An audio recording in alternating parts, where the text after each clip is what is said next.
Nĩnyendete kũmwĩra nĩ kũrĩ na hinya thĩinĩ wa kũgoca andũ a Mwathani na nĩ ciakinya nĩ warahũkai thĩinĩ Mwathani andũ a Mwathani na nĩ ciakinya nĩ warahũkai thĩinĩ Mwathani.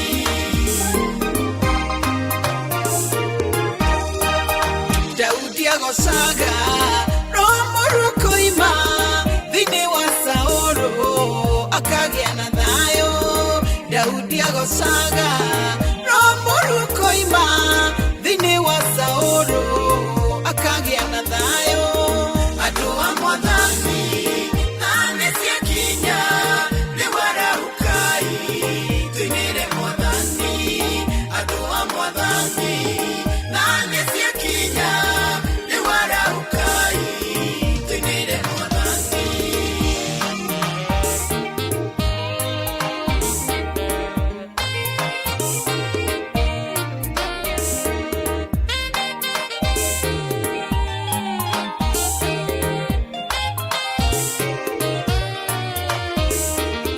Nao Isiraeli magĩthiũrũrũka thikũ cia Jeriko makĩinaga rwĩmbo. Thikũ ya mũgwanja nĩrwamomokire na makĩgwatĩra nĩ ũndũ wa kũgoca andũ a Mwathani na nĩ ciakinya nĩ warahũkai thĩinĩ Mwathani andũ a Mwathani na nĩ ciakinya nĩ warahũkai thĩinĩ Mwathani.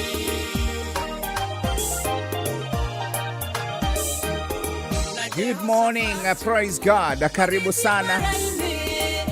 Ukirai nigetha tuinire Mwathani thani cia kinya. Anaitwa our sister Rachel Njeri. Tamai mitaro gukigia na mai andũ a Mwathani na nĩ ciakinya nĩ warahũkai thĩinĩ Mwathani andũ a Mwathani na nĩ ciakinya nĩ warahũkai thĩinĩ Mwathani.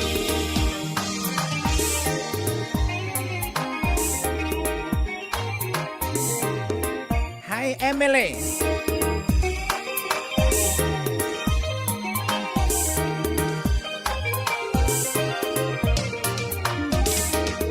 Ũgĩthiĩ na njĩra gũcaga Mwathani ũkĩruta wĩra gũcaga Mwathani hĩndĩ ĩrĩa ũkenete gũcaga Mwathani rĩrĩa ũritũhĩirwo gũcaga Mwathani andũ a Mwathani na nĩ ciakinya nĩ warahũkai thĩinĩ Mwathani andũ a Mwathani na nĩ ciakinya nĩ warahũkai thĩinĩ Mwathani.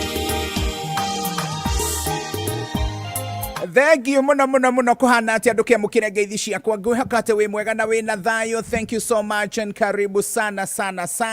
I hope ni mwega haria hothe ugikorwo ugithikiriria the trumpet of hope gaka ni karubeta ka mwihoko doka nigetha atuinire Mwathani doka nigetha tuire Mwathani ni munene doka tuire Mwathani ni mwega doka tukone twi hamwe doka nigetha tucokerie Ngai ngatho. Karibu sana jitagwo Captain Njoroge wa Njeri na gaka ni karubeta ka mwihoko. We are live on our Trumpet of Hope app. We are live on YouTube.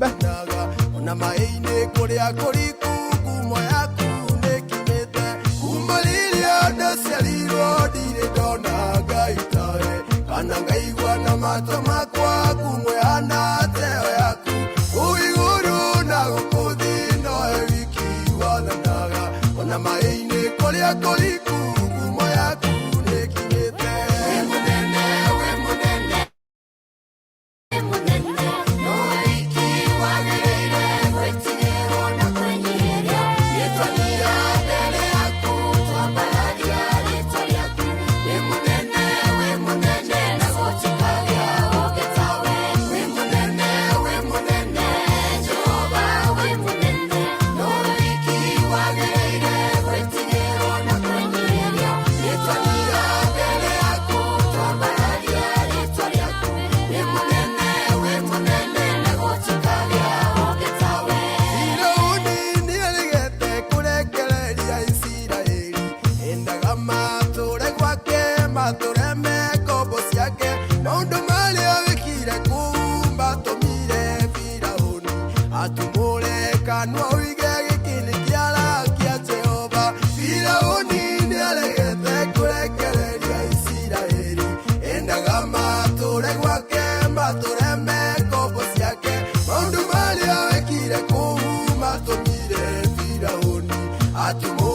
ngano ige ikini kiala kia Jehova.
Gutire kindu kiega ta kumenya ati Ngai witu ni munene. Ngai witu ni ekaga maundu manene na mega. Thank you so much. Etagwo Charles Kingori, rwimbo ru rwitagwo we munene. It is a beautiful song. It's a beautiful song. Na ni wega gukorwo we haha niho hagiriire. Na hau thutha-ini tugukorwo tugithikiriria muini witagwo Mary Joseph na rwimbo rwitagwo Hakuna Likushindalo. No mbere ya hauri rekei twambe tugie na mweke wa gwitia rutha. Rekei twambe tuhoe na twambe tucokie ngatho ni tondu wa Ngai gutoiga muoyo. Twambe tucokie ngatho ni tondu wa Ngai gutuhonokia kumanagia na maundu maingi muno maria hihi tucemanitie namo o mundu. Ndikana ni wiroragira mohoro no koneria kurathi na mbere thiini wa mabũrũri maria mangi. Aikoro ni wiroreire mohoro ma kundu gwitagwo South Africa ri no nginya ukorwo ni wonete uria kuhuana. He murata wakwa mwe wi bũrũri-inĩ wa South Africa na njĩrĩire ũmũthĩ. In fact kurathi gũgĩthũkaga makiria. Kurathi gũgĩthũkaga makiria. Marambĩrĩirie na kũgoma na maandamano. Maracoka marambĩrĩria gũcina indo. Maracoka maraingĩra matuka-inĩ kũruta kĩrĩa mũndũ ekwenda kwĩteithia nakĩo. Ũmũthĩ anjĩrire atĩ hena kũndũ mathire macina mĩciĩ ĩna andũ kũu thĩiniĩ. In fact andũ mekũrũgagĩra mũndũ ekũrũgaga tu oime kũrĩa ekũgwa ndekwenda kũmenya oime tu nyũmba kũrĩa ekwenda kũgwa ndekwenda kũmenya. In fact thĩinĩ wa video ĩmwe ndingĩhota kũmĩkĩra haha no ciana cigũikagĩrio ndirica-inĩ cikagwa na kũu ũguo tondũ nĩ kũrĩ andũ mokĩte magacina nyũmba na nyũmba ĩyo ĩna andũ thĩiniĩ. Very very unfortunate. Na gũtirĩ kĩndũ kĩega ta kũmenyaga hĩndĩ ĩrĩa bũrũri wĩna thayũ. Let us not take it for granted. Hĩndĩ ĩrĩa bũrũri wĩna thayũ, let us not take it for granted. Hĩndĩ ĩrĩa bũrũri wĩna thayũ, rekaga tũkagĩa na mweke ahoi Ngai wa gũcokia ngatho nĩ tondũ wa kĩndũ gĩtagwo thayũ ũrĩa wĩ thĩinĩ wa mabũrũri maitũ.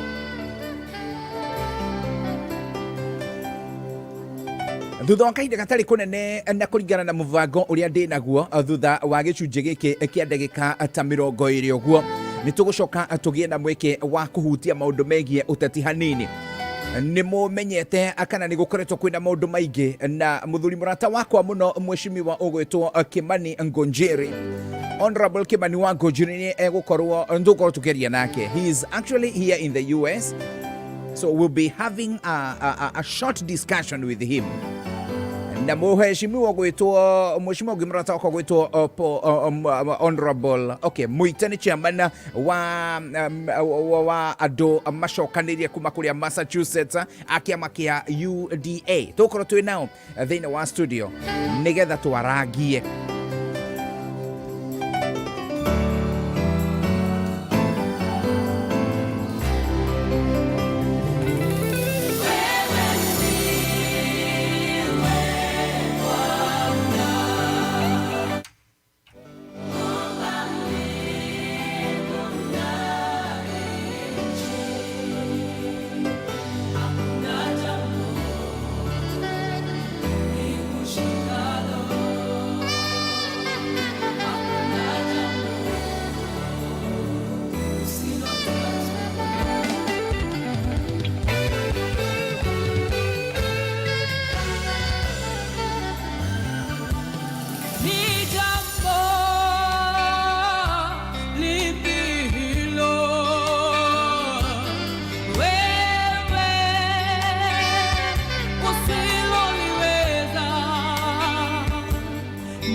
Shindano, Musilo Tattoo.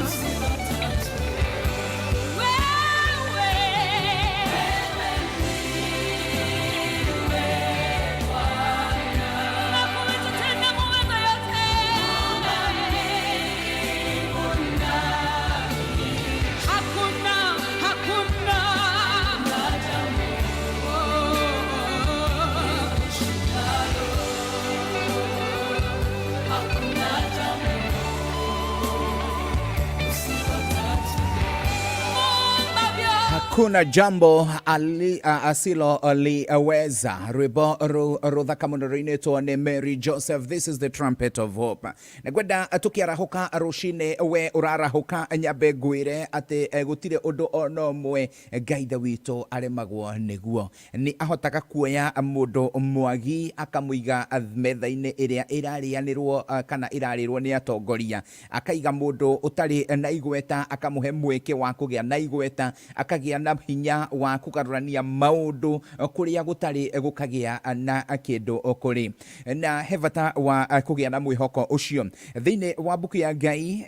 The Bible says in Psalms 121, and I want this to be your encouragement as we start off the day and even as you get to rest tonight. The Bible says in Psalms 121, I lift my eyes to the mountains. Where does my help come from? My help comes from the Lord, the maker of heaven and earth. Nĩngũtira maitho makwa ndũrererie irĩma-inĩ, ũteithio wakwa ũngiuma nako. Ũteithio wakwa ũngiuma nako. Muthenya wa muthi thutha wa kurora maria marathie na mbere thiini wa thi ni ukuria iriu hihi ri turathire turatuika tuthecwo cindano ni tondu wa kindu gitagwo covid andu marathecwo vaccines nyingi tukaria uhoro wa imwe yacio iria kuratuikire iragia na irahe mundu mathina maingi muno na mundu areciragia ati ndi nayo ndi sawa ugathie thiini wa aria mari na mayo muno thiini wa mabururi maria mehinya muno na ukaigua kuu guothe ni bara na haro citarathira uteithio waku ungiuma nako ugeciria uteithio waku no ume kuri atongoria a bururi atongoria bururi makorwo nio mena thina muingi gugukira ugeciria uteithio waku no ume kuri atongatiri ugakora ona mena maundu maingi muno maramanyarira ugeciria ati uteithio waku no ume kuri andu anyu magakorwo acio nio marakwendia muno to nio makuwi muno magetikira kuhuthirwo kinyagia ni thu ciaku nigetha makunyarire ni amenya ni kuri andu aria metagwo anyu to ni moe weaknesses ciaku ri na ni moe kuria uhithaga maundu maku mothe ri makahuthirwo ni thu nigetha makunyarire. But I want to tell you tonight or this morning as we proceed on ati uteithio waku no ume kwi Jehova ucio wombire iguru na thi kuria kuhitharu muno gutari kuoneka kana gwacerwo ni andu kuria gutumanu muno gutari utheri wa maitho ungikinya kuo ri kuria kuraihu muno andu na hinya na ugi wao matari makinya ri ona kungituika mena mbia cigana matari makinya kuu guothe ni Jehova wombire na ucio niwe uratwira atiriri uteithio waku no ume kuria ucio. He will not let your foot sleep. He who watches over you will not slumber. Taru thaici ri tokorwo ri toro uri hau uguo mirengetine na uma toro bio ona kungigeire na thina ndungimenyire tondu uma toro no ucio ukoragwo ari mukurori we ndari hingo onemwe ahitagwo ni toro ona hanini na nikio hena bata wa kwihe hinya na kwiyumiriria na kuiga mwihoko waku hari ucio utari hingo onemwe ahitagwo ni toro no tangireka kuguru gwaku gutiruke kire hinya rucine ukiarahuka mwihoko uria ndirakuhe ni ati Ngai witu emwena waku nduri hingo onemwe ungihitanirwo ni muturire hindi ria Jesu ari guku thi na ni kuri ndiakurire ngano imwe ni kuri hingo cigiaga na ciuria nyingi no he kiuria kimwe tutangicindanira na mundu na utangicindanira na mundu ati ari guku thi akiringa ciama iria ciothe aringire agicoka akiuragwo agicoka akiriuka na kiambata iguru na maundu macio mothe ni twitikaneirie niguo na eguku thiri hindi megukigia na wagi wa irio na andu ta 5,000 aria mataritwo mamurumirire na mari hanoro uguo magite gia kuria makoranagia riu tugwika atia. But I thank God gitumine tondu gutire hingo onemwe wa we agaga wa gwika ciuria iria ciothe agikorwo nacio ena nja mathina maria mundu aikorwo namo ena nja na wihe hinya na wiyumiririe. It is gonna be all right with you. Ngai witu mwene hinya wothe itho wa mwathani witu Jesu Kristo ni twagucokeria ngatho ni tondu wa muthikiriria witu twamunia na moko-ini maku murathime no mwike wega maundu maria mothe aragerera ri ni umoi kaundu karia gothe karamnyarira meciria make ni ukoi we niwe wa mumbire kimwike wega no muhithuririe hitho cia gutuma aikare ena gikeno kia muturire aria marwarite na aria marwaritie. Some of them are lying in hospital beds. We bring them unto you because you are able.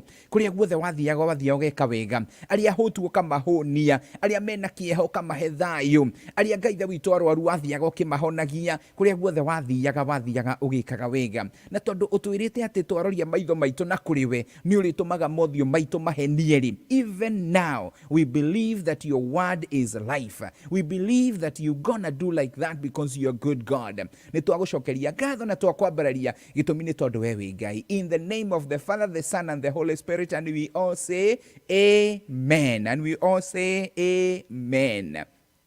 God bless you. God bless you. God bless you. God bless you.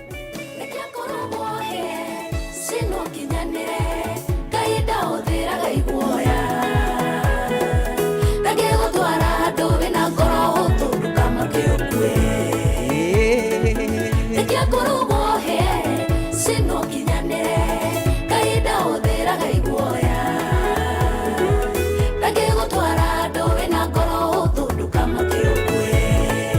gĩkĩ no kĩambĩrĩria.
hau mundu gwitwo Shiro wa GP rwimbo ru uria kunjititie thiini wa app itu gwiciria onake ni acoka ni thayo no twamucamithia hanini. We are live on our Trumpet of Hope na ni gwenda gucokia ngatho ni tondu wa hau tukinyite. By the way, andu akuria jamuhuri mundu uria uracaragio ni onekire kana no turamucaria kinya riu ni onekire kana no aracario kinya thaa ici.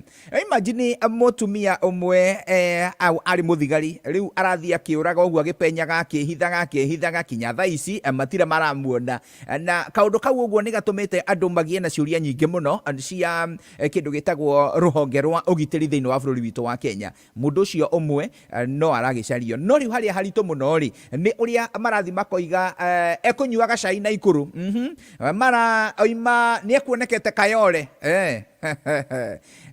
it's very unfortunate etagwo Caro Kangogo niguo Caroline Kangogo.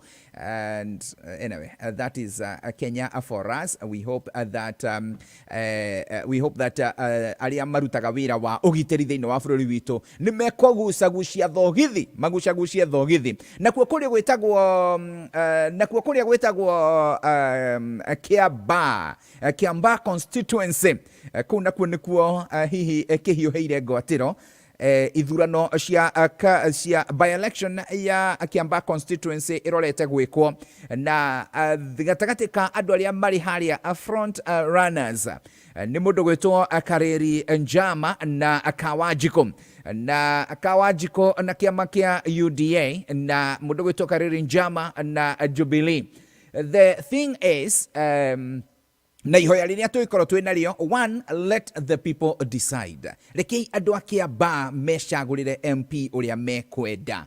Rekei andu a Kiambaa mecagurire MP uria mekwenda. Kindu kiria kingikorwo gikioru ni riria andu meciria ati no marehe ngahiha, na ni turona uria South Africa kuhana. We can tell what is happening in South Africa, we can tell what is happening in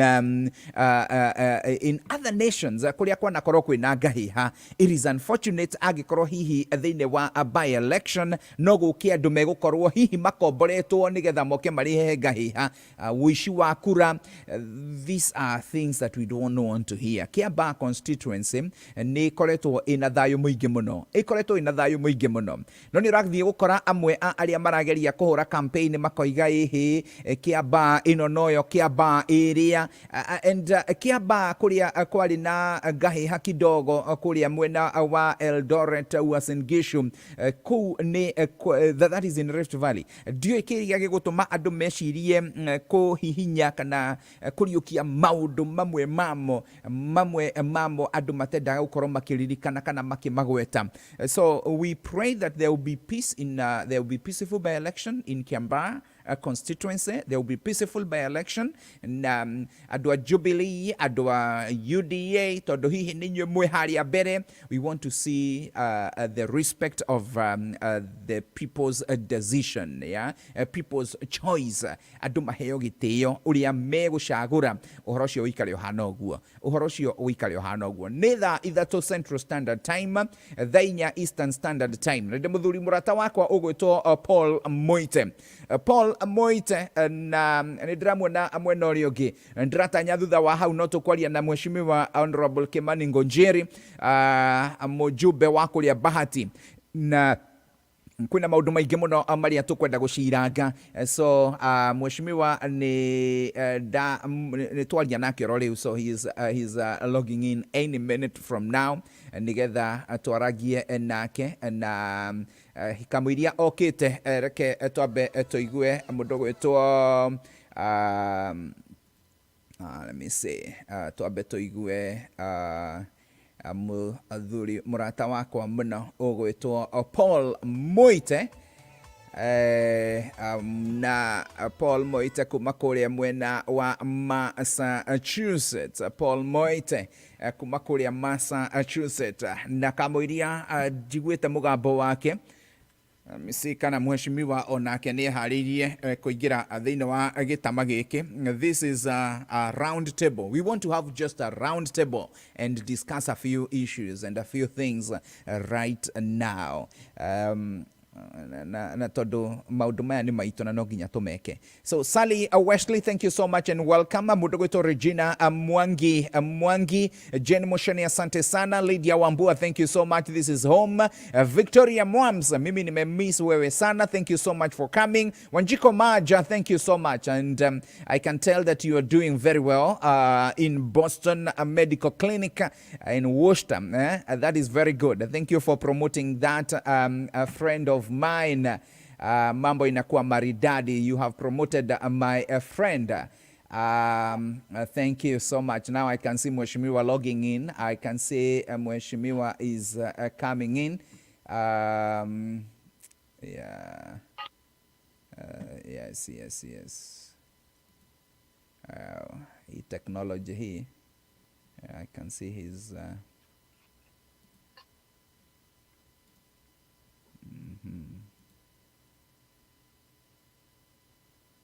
All right, ndiye huyo naona akiingia. Nataka nihakikishe ya kwamba ameingia.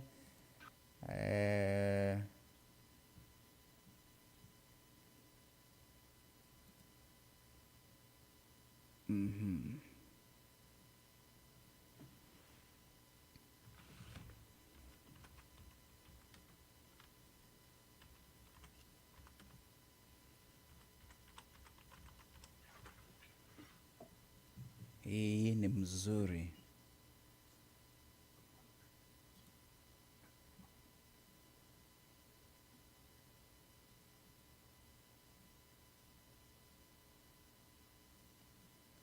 Mheshimiwa Kimani wangu Njeri okorwo ni rajigua, I can see you somewhere in the waiting room. I want you to come in. I want you to come in.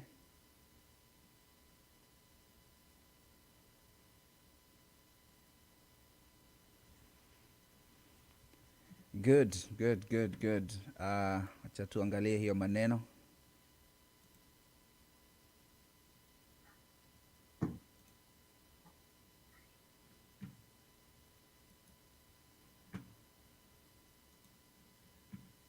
Yep.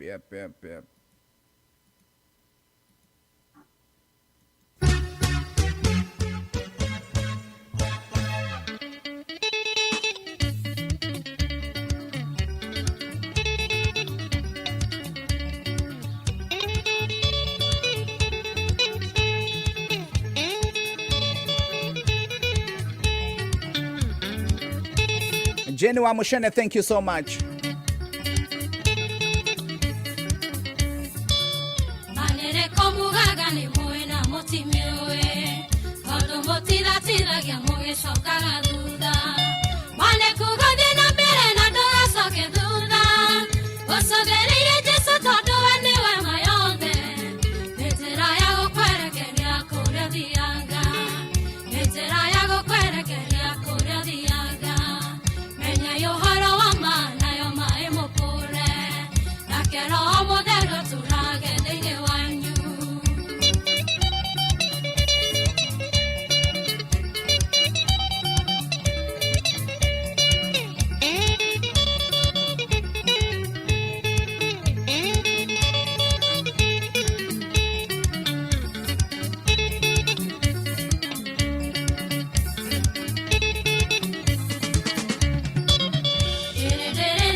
All right, thank you so much. Etagwo Jane Amuthoni na ugenda kumwita no mwite jamu aigue wega na rwimbo rwitagwo ma ani reko na ingĩ nyingĩ ainĩte na nĩ rũmwe rwa nyĩmbo iria gwĩtĩtio thĩinĩ wa app itũ ya Trumpet of Hope ya Captain RTV. Nĩ rũmwe rwa nyĩmbo iria gwĩtĩtio thĩinĩ wa app itũ ya Captain RTV. Mheshimiwa Paul Moite, how are you? I'm fine. How are you? Very good. Habari ya kule Massachusetts? Hapa pazuri kabisa. Hakuna tabu hata kidogo. Tunasukuma tu. Yes, tunasukuma tu. Yes, thank you so much. Unanipata vizuri, yeah? Nimekuget kabisa. Coming loud and clear. Thank you so much. Na ngoja mheshimiwa apate nafasi ya kutengeneza line yake ili tuweze kuongea kidogo. They are trying to connect. Let's see what is happening. They are trying to connect. Actually, so I had just called somebody to try and tell him to log in. Yeah. They are trying. I can see them trying to join, and then na hii itakuwa maridadi. We're going to have a beautiful debate. Yeah, we're going to have a beautiful debate. You're going to have a beautiful debate. That is Paul Moita from kule Massachusetts, and Mheshimiwa Kimani Njeri from Bahati constituency. Yeah, mambo inakuwa mzuri. Lawrence Larry, how are you? I hope you're doing all right, my brother. Mdogo wetu Anastasia Njeri from Dubai, thank you so much. Sarah Wesley, Regina, asante sana. Victoria Mwams, thank you so much. Idropoli Furaha Akwadan. Oh my goodness, Marito Magene Marito. Now this is he's from Uganda. I hope you're doing all right in Uganda. Here we mix all the languages, and that becomes very easy for us to communicate. Those who cannot understand the Gikuyu, they are able to get us in the other language, in English and in Swahili. Thank you so much from Uganda. And say hello to all our Kenyan brothers who are in Uganda. You are our great neighbors right there in Uganda. We love you people. Monica Bukinya from Denver, Colorado. Mudogeto Nyam Nyams. How are you, Nyam Nyams? I hope you're doing all right. 10 years and kicking. Yeah? Mambo inakuwa maridadi. This is our secretary. Our secretary from Pennsylvania. Salma Sali. Hey, hi Salma. How are you? How are you? Thank you so much for the good job. Yeah, thank you so much. Hey, omodhenigoke muikarite ha, muikarite ha. Mkitembea hivyo mwambie Alex wa Rafikis nimemsalimia sana sana sana, and by the way the mahus very nice. Yeah. Mudoito Pati Madhegi, asante sana Pati Madhegi. Harley John is in St. Louis, Missouri. Mudogo ito Pati Madhegi. Good morning, MD Minor. Asante sana, MD Minor. Flagstaff, salimiana uko. I hope that the high temperatures are not ruining the Flagstaff forest. That place is beautiful. That is in Arizona. That is in Arizona. Yeah, I can see. Beautiful. Naona sasa mheshimiwa ameingia. Sasa tunaweza endelea vizuri. Now we can have a beautiful moment. That becomes beautiful. Now that's good. Sawa. All right, let me see what is happening on the other side. Kari Emmy, how are you? Long time. I hope you're doing all right. And Emily Awanjiko, thank you so much. This is home. This is a home.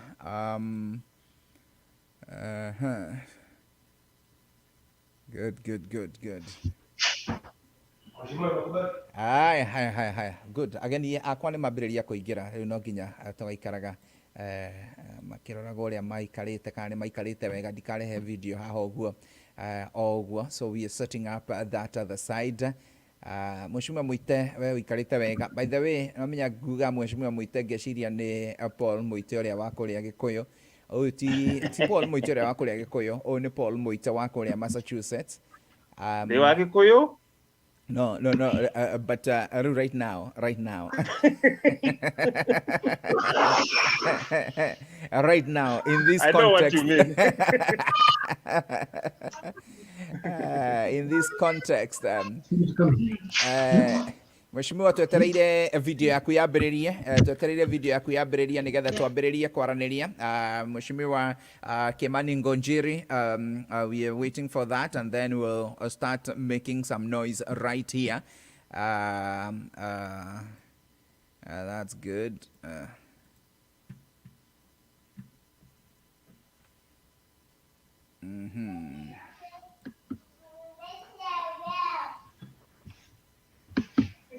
That becomes good. No, raigua hagithondekwo tu maundu, so as they do that, no kwenda kumenya maundu maigana ona. By the way, you know, there's something that is going on here.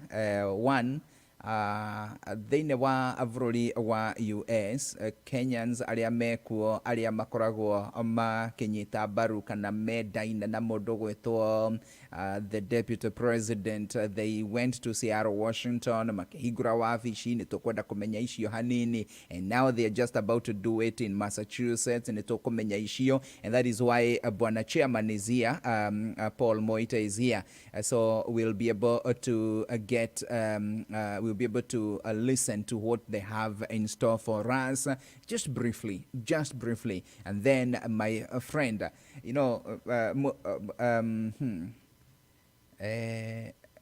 what the attorney Donado maigira haha, so I need to know whether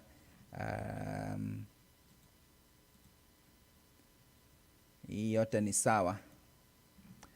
Yep. And as we do that,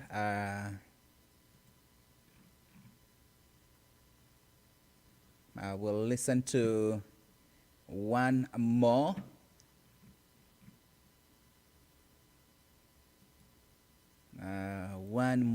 And then we'll start off our debate. We'll start off our discussion on a round table. We'll have a round table. Yes, let me see what is happening here.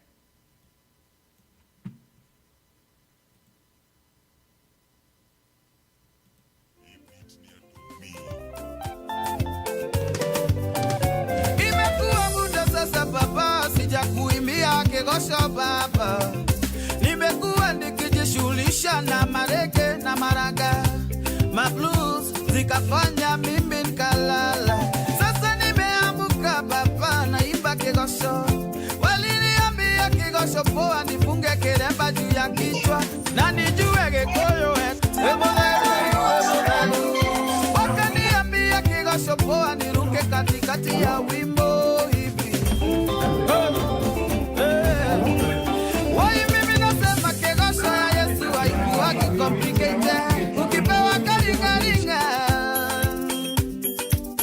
Ukipewa kalingalinga, unajazwa na roho tu, unasifu Yesu juu. Kigosho ya Yesu wangu inaokoa, kigosho ya Yesu wangu inabariki, kigosho ya Yesu wangu sikopika ite. Unagosha Yesu tu, kigosho ya Yesu wangu inaokoa, kigosho ya Yesu wangu inabariki, kigosho ya Yesu wangu sikopika ite. Unagosha Yesu tu. Sio lazima ujue Gikuyu ndiyo kigosho uimbe, sio lazima magari ya kifahari ndiyo video ishike, sio lazima ukue Mugikuyu ndiyo Murang'a ufike. Adui wale tole ya gari wena rama ni kwa mogoshe. Ambia hezi ndungu tunakuja Kimende tukiletwa na orchestra ya Akorino All Stars na tunakuja na Saminene eni Wai mimi nasema kigosho ya Yesu haikuwagi complicated. Ukipewa kalingalinga,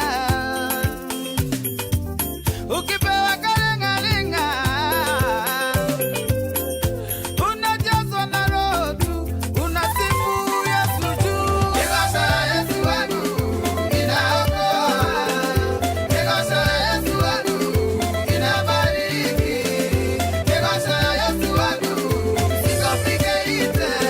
Unagosha Yesu tu, kigosho ya Yesu wangu inaokoa, kigosho ya Yesu wangu inabariki, kigosho ya Yesu wangu sikopike ite. Unagosha Ati unagosha. Unagosha. ni Pitson aliniambia yeah. kigosho namna hii, nami nikamwambia siogopi. Sasa inakuwa maridadi, sasa inakuwa maridadi. At least sasa ninaweza ongea. Sasa now I can talk. Let me say thank you. Sasa inakuwa maridadi. All right.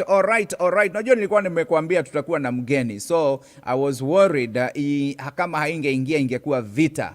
Ingekuwa vita kubwa. Nastaki.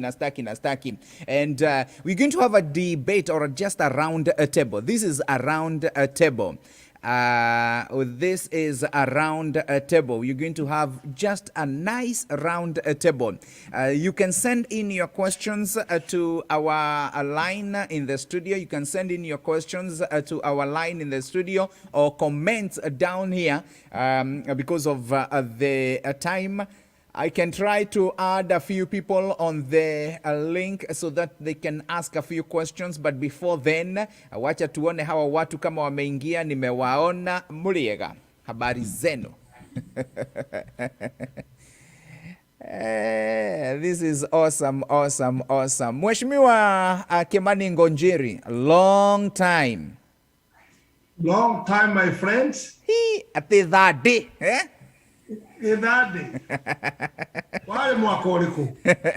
Man, that was 10 years, or actually that was about 10 or 11 years ago. No, yeah, something like that, because I was not actually a member of parliament by that time. No, you were not. I was among the people who did your campaigns. Yes, I know that, and don't come and bring that issue here that maybe I tell you and not show you, but you did very well. I appreciate. For the people who don't know, I had a show that we used to do in Shoro FM. We had actually 3 of them. And Honorable Kimani Njeri was one of the people who would come into the studio to discuss issues. And right now we are going to discuss issues. We are now not in Shoro in Kenya. We are now in the US, and he is also in the US. I want to give you an opportunity to say hello to the people, and then Mheshimiwa Paul Moite from Massachusetts, chairman. Abiriria ndigetha unyite ugeni Mheshimiwa. Thank you, muno, Captain. We are going to use a mixed language. Yes, we'll try. So that we can be able to accommodate a few more people. Okay, thank you very much, Captain, for inviting me to this show, and for having us come here to discuss issues, especially. It couldn't have been at a better time as now, when political situation in Kenya is really, with the elections coming up, everybody's up on their toes, pushing their agendas. Having said that, Mheshimiwa, yes, my brother. Last time I spoke to you, you were very far. Very, very, very far, my brother. But I would like to officially welcome you here in the US on behalf of UDA New England. Ningependa kukaribisha, feel at home. I know you are coming here. We can't wait to have you here. Na ukikuja, don't be in a rush. We want you to stay here. Si kupitia, ni kujuana.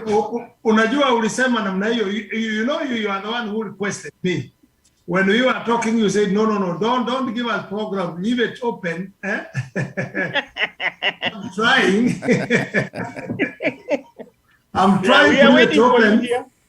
Yeah, we are here, and we are with a friend of mine, a member of the Parliament of Cape Kenyon West. Okay, beautiful. We have been going with him around. He is my brother. We have been working together. He is a member of UDA. Okay. He have issues which is handling, which is very good for you people of diaspora. He has many things in his finger. He has a lot of calculation of the diaspora, number, the way we can work it out, the way we can bring you in board, the way we can work together. And it is a good time, and actually let's appreciate God for giving us this opportunity, because Mungu amesema tutafuta ufalme wa mbinguni na mambo mengine yote tutapata. And I think tumetafuta ufalme wa mbinguni na tunaendelea kuomba so that we can be able to be together and be able maybe to connect in a proper way. I'm very happy of you people, especially you, Chairman. You have done a lot. And actually, you have made me very excited to bring my brother here. This guy, you are with him about 15 years ago, and not seen him personally to see how he is. I'm seeing in the camera. Whether he's grown old or he's still the way he was. And he was a very sharp guy, and he helped me in a lot of campaign, even in the country. The shows we are doing by that time, they were not being done by many stations, and he was very courageous, and we did a lot of many things, and I'm very happy also for joining you, for welcoming me to be with you people. I'm one of your brothers, and you know, I'm not a Kijana, I'm old. So now I'm thinking about the community, how we can work together. That's my big agenda. And all the time you have had in my Twitter and my Facebook say, I'm only remaining two things: to talk the truth and to organize myself, being in the book of God, how I'll go in heaven. Those two things are the things I'm remaining. That's why I'm interested with diaspora, because you are my brothers, and I can see the problem we are going through. You remember when we were talking about the other side of Dubai and that side, you are together. You had the problem they have, and I think, my brother, this is the high time we can come out and build something when it is still very down on the ground, when we are starting on the ground. Because all the time diaspora, you only come on board when already things are organized. Then you don't get an opportunity to have a voice, and also to get in the structure, which you can put. This time we want your voice, we want you inside. Danny Sana. Thank you so much. Thank you. Now, I know we'll have a few questions even from the audience. You can send in your questions to, okay, you can send a message. You can write your question down there so that everybody can see it. That is the best thing. Write your question there so that everyone can be able to see it, and then we'll be able to ask, or rather, I'll be able to ask Mheshimiwa on your behalf. Mheshimiwa Paul Moite, that name sounds familiar, and I guess it runs in the family. And I want you to tell us just briefly what you are planning for the UDA New England. I know there is an office opening, so tell us just briefly, and tell us why is it important, and then we'll be able to proceed on with the other questions to Mheshimiwa Kimani. Okay, I'll be very, very brief. My team, I have a team of about 10 people. We've been meeting for the last almost 1 year. We came together and decided to come up forward and form a very strong, united UDA office. Mm-hmm. The first thing we did, rather than have Massachusetts, New Hampshire, Rhode Island, we came in as a group of 5 states. We united 5 states and formed a very good group. Once we formed this group, we joined the national group.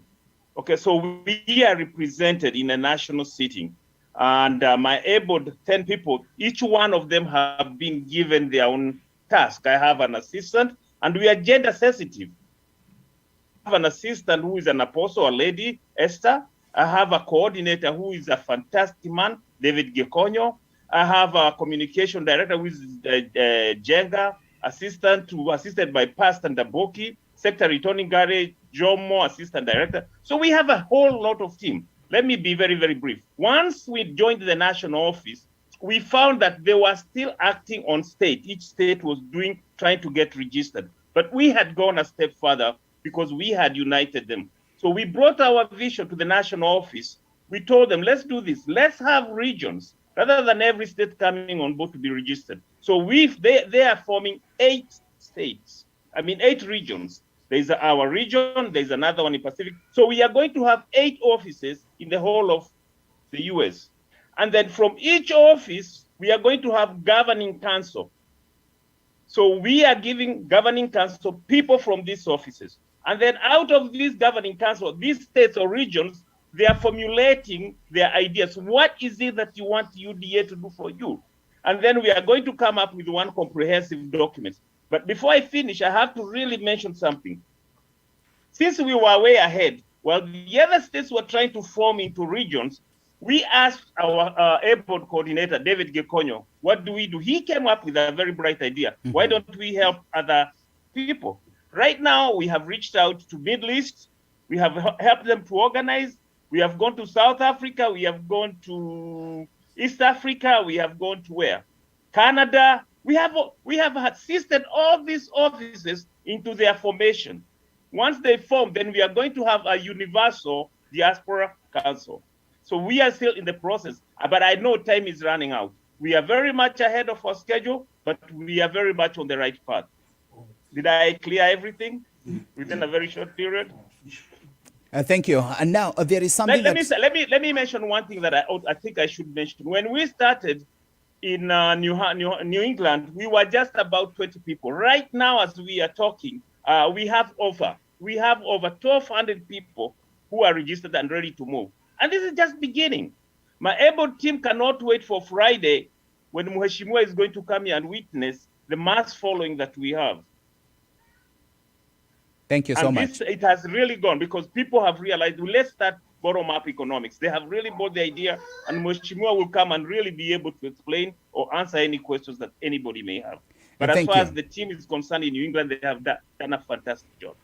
Mheshimiwa, I know you sit with the leaders of the party, and a few weeks ago we had my former colleague and Mheshimiwa, the senator from Murang'a, Riruka. They came and they opened an office in Seattle, Washington, Federal Way. What was the impact down in there in Nairobi? Was there any positive impact? And was there any success story that makes you come again to Massachusetts? Well, the impact was huge. And our people were, maybe I would say that your brothers and your sisters and your parents who are there in Kenya, the whole country appreciated so much and very excited. You know, when they saw that we are starting getting united together and working together, there's something they realized that there was a vacuum before. And now they are seeing the movement which we are taking in Kenya is still also taking that movement here. And the structures which the chairman have said you are putting, they were very happy and very excited. Although we want to strengthen more and more so that we can be able maybe to have something concrete for what we are doing.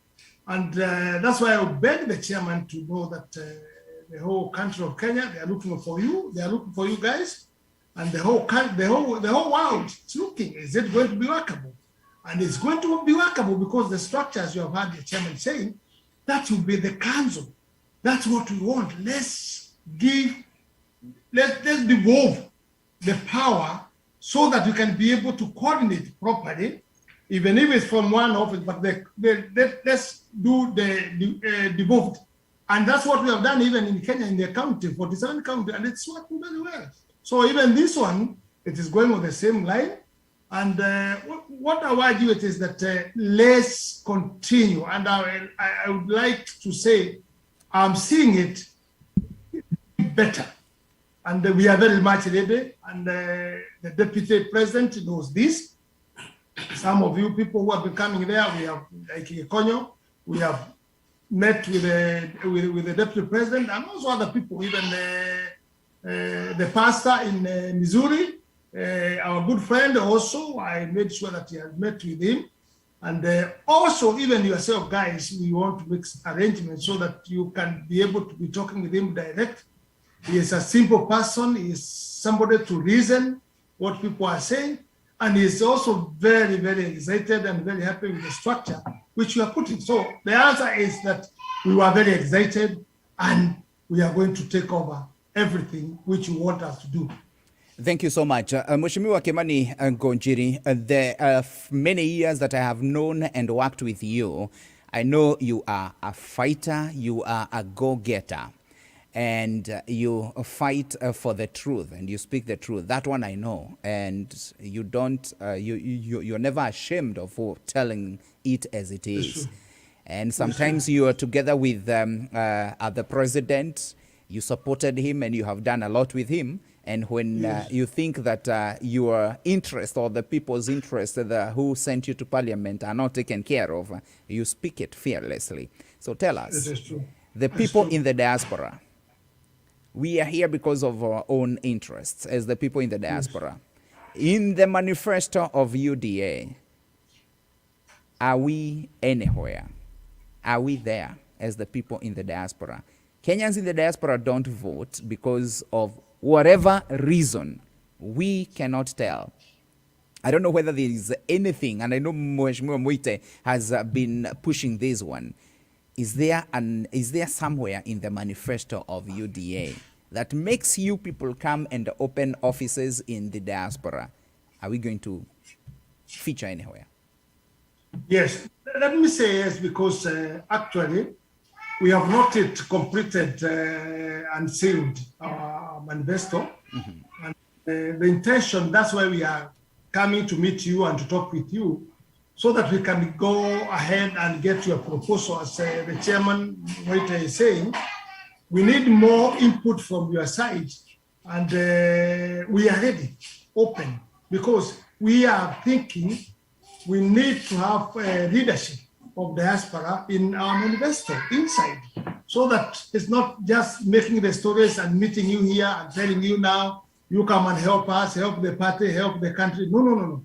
We want now, as Moita have said, make sure collectively that you have put your proposals so immediately, and we want it very fast, so that we can be able to complete our manifesto where we want diaspora to be having a voice, not just to be used, but to have a voice.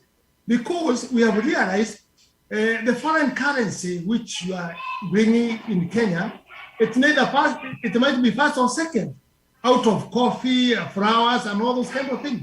So you cannot be ignored by somebody who wants a good country. And you people, some of you, you have run there, you have come here to invest. So you also project of our country. We are joined together. So we invested on educating you there. When you came here, you added your education. So we are one thing, and we want to see the return. How is it going to be? So that, as Moite have said, is very important.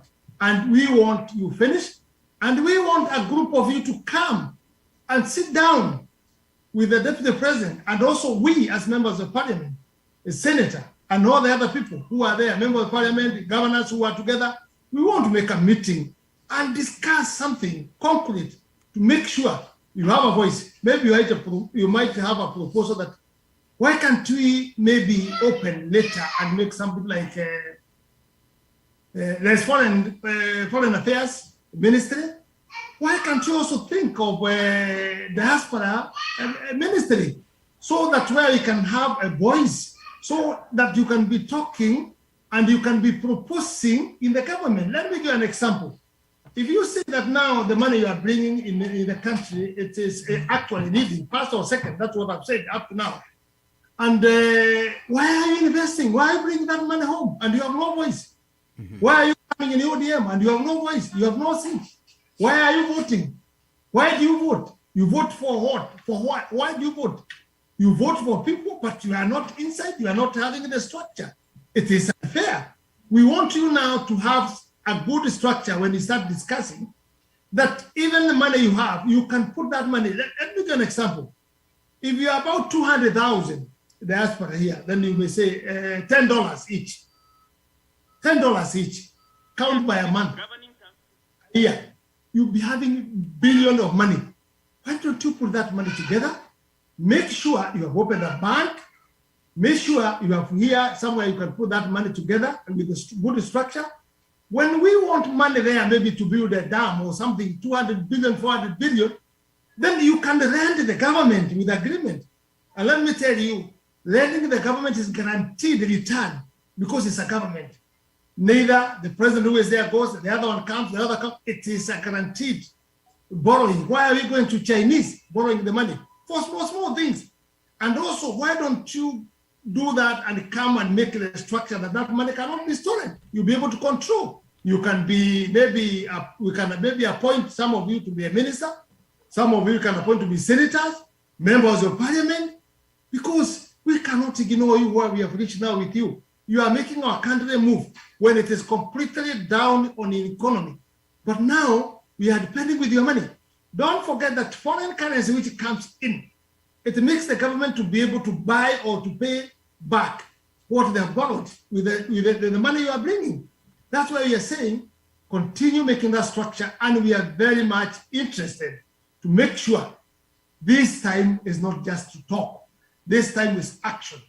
The other time you come when a presidential want maybe to be supported, he just comes here and meets you in Missouri, where meet, talk, and that's gone. Now it is completely different. We want you to be inside on the structure which you are going to put. And we are ready for your proposal. The proposal you put, we can discuss and see. Maybe some of them we have to make law later when we get to the government to make sure that they have worked properly. But right now, there's opportunity of the party coming in, having membership in the party. You are opening the offices. You have never seen that. This is very strong and it's very moving to everybody. That's what I can say for now. Thank you so much. Bwana Paul Muite, I know you have been here for some time and you know the challenges that affect us as the people in the diaspora. And many times people come and they speak and they share their, they speak and then they go, and 5 years down the line. So I don't know what you as the chairman is doing together with the other so many groups that have come up with one interest of being members of UDA. And by the way, UDA is the party that is under Honorable Deputy President Dr. William Ruto. So it is important to say that. What are you doing to cement this issue such that it will not be swept under the sand or under the carpet like the other things? One thing I like to make it very, very clear, and we have understood each other, whoever is coming and joining in the leadership of this team. We are not doing it for our own personal good. We are doing it for legacy. Number one, to get a passport or to get an ID is an issue. Why should I travel? Why should I leave my work here to go all the way to Washington and spend a night there just to get some simple documents? Mm-hmm. Those were the kind of things that are really hurting. When you find somebody in Texas or Dallas, they ought to have a consulate there. All these regional offices, offices that we are creating, we have looked at the population there, and we find that it's okay if they can have a consulate. The other thing that we keep on hearing is what Mheshimiwa have very well articulated, is this taxation without representation. The government is budgeting on remittances, yet you are not even represented. So that's coming to an end with the new government. I've been involved with the various people who came here after voting. You are promised and you're promised. But for the first time, this one has seen that we are getting somewhere, that we are on the right path. They have come very early. They have told us. So for us to join them, we want to tell them this is what we want. Let me give you a very good example that is going on right now. Mm-hmm. We have these people coming here to sell properties. And these properties, some of them are not true. You go to, when you start a legal process, you are told your presence is wanted in court. You go there, case is postponed. You are told to go second. After 4 times, you choose either to maintain your job here or to let that property go. And then most of the time, we just let it go. Those are the kind of hurting things. And when Mheshimiwa was saying that we ought to have a representation in MP, Senate, whatever, all these governing institutions and the legal system, we need to have that representation. My last point is this, and it has been echoed all over. We do get people coming here to work in the embassy. Well, fine and good. They have all diplomatic, but they don't know the pressing issues of people in Texas, in people in California. You don't know. We need somebody who knows these are the basic issues that hurt these people. And so those are the kind of things that we want to be involved, not only in sending money. No, we want to be involved also in administration of this. And let every office be represented, people who know it. You have seen what's going on in places like Qatar and all these other very horrible stories. So my prayer and request is that this is the right stage for us to jump in with our proposal, and let's work together, and we move from there. Thank you so much. Thank you so much. And I have a few questions coming up. One is, I don't know whether you have considered this from the head office and also here. Is it illegal for a political party, a foreign political party to open an office in America? Does the law allow? This is a question from MD Minor. Mheshimiwa. Yes, it is possible. You are Kenyans within another country, and you are Kenyans. Why not? It is possible. Why do we have a ambassador here? Yes, and the Constitution allows that. Because why do we have a ambassador office here operating? Why is it here? It's because of you people and we in Kenya operating. So there's nothing illegal on that. That's something that is workable for that. Although there's some small teething problem which we are going to start making, and the things we can agree, then we can be able, maybe some of those teething problem, we can be able to change in the parliament the issues. Of course, when we are on the way, we cannot miss some teething problem, but it is workable. We are there in the parliament. We are ready to do that for the new government is coming. And also you guys on this side, you have also some structures where you can be able also to work it out. So we can be able to see how can we go about it. But it is workable. Let me tell you, there's nothing workable with the God. With the God and also with our brain, and we make constitution. This constitution is made by the people. Why are we amending the constitution in Kenya now? Why are we amending? We are amending the constitution to suit some people, to get more seats and to do whatever they want to do. The same thing we can do to accommodate our diaspora people, which is more important than anything else. Why are we accommodating to change the constitution because of 5 people? 5 people. That is selfish. What are they bringing to the country, those 5 people? What are they bringing to the country? If you value with the diaspora, it is like another government, in another government in Kenya. The value of diaspora, you cannot compare it with 5 people that bring billions of money. So that's why I'm saying everything is workable, and I don't see the problem. But you see, on the way, we still have some people called Toma, who says that I must get the lazima niingize kidole nijue pahali Yesu alipigwa msumari. Toma said, but they are not going to stop us to do what we are doing ourselves. We know the answer of us in our life. It is in the Bible. Leave the constitution which you are making, but the answer of the constitution which you are making and our life, it is on the Bible. So if it is on the Bible, and we are getting the Bible on the right hand, then we have to move. I want to give you that courage. We have to move and we have to work it out. And I have that faith and confidence we are going to do something good. Thank you so much. Bwana Maina was asking, according to the American law, I'm reading that comment. According to the American law, Bwana Moite, have you considered that with your legal representatives? In Massachusetts, we have our airport secretary, Bwana Jomo, who did a very good research, and he found out you cannot register like a political party, but there are other mechanisms that you can. As a matter of fact, we register as a non-profit organization. Okay. With the aim of helping Kenya with the political ideas and all that. Yes, it's possible. Very good. Thank you so much. I wish and pray it will still be workable while you get in office. Thank you. Nyam Nyams, our secretary from Pennsylvania, and ametoa salamu zake, and I can read some of these messages here. Massachusetts. No, this is Pennsylvania.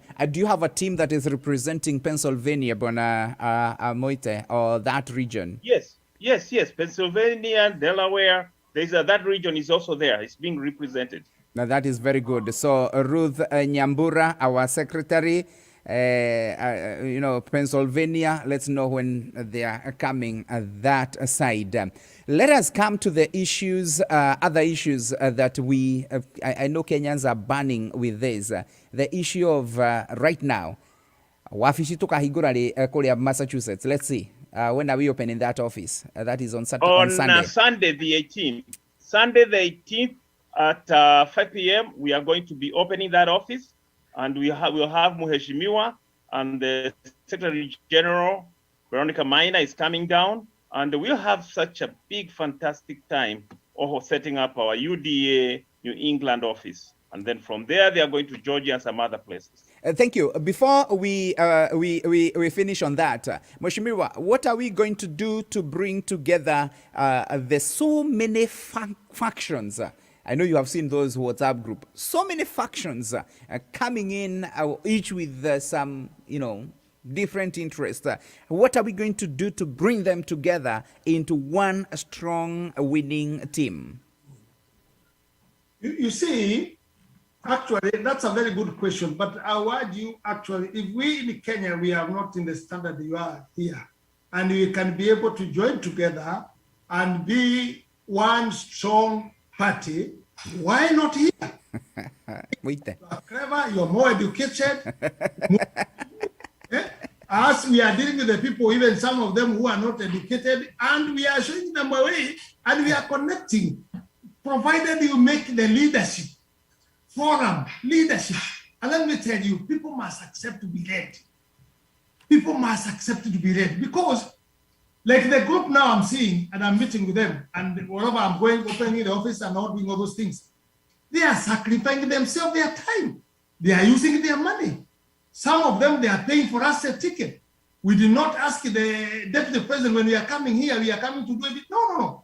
We told them we are going on a safari. We didn't tell him anything else. We are going on the safari of UDA. You continue in the Kiambaa with the other groups. Ourselves, we are going to do something else. And he is going to see the fruits of what we are doing. We have to sacrifice ourselves. And people must agree to be led. Because if you don't, like now, all of us, we are agreeing with Deputy President. Why? Because he has ideas. He is selling the ideas. You can listen. He is going to open the economy from bottom to top economy. And when he tells you the structure which he is doing, we follow him. Even here, I'll urge you kindly, please can you come together and give the leadership? As the chairman has said, the leadership which you are going to give with 8 legions, that's what we need to know.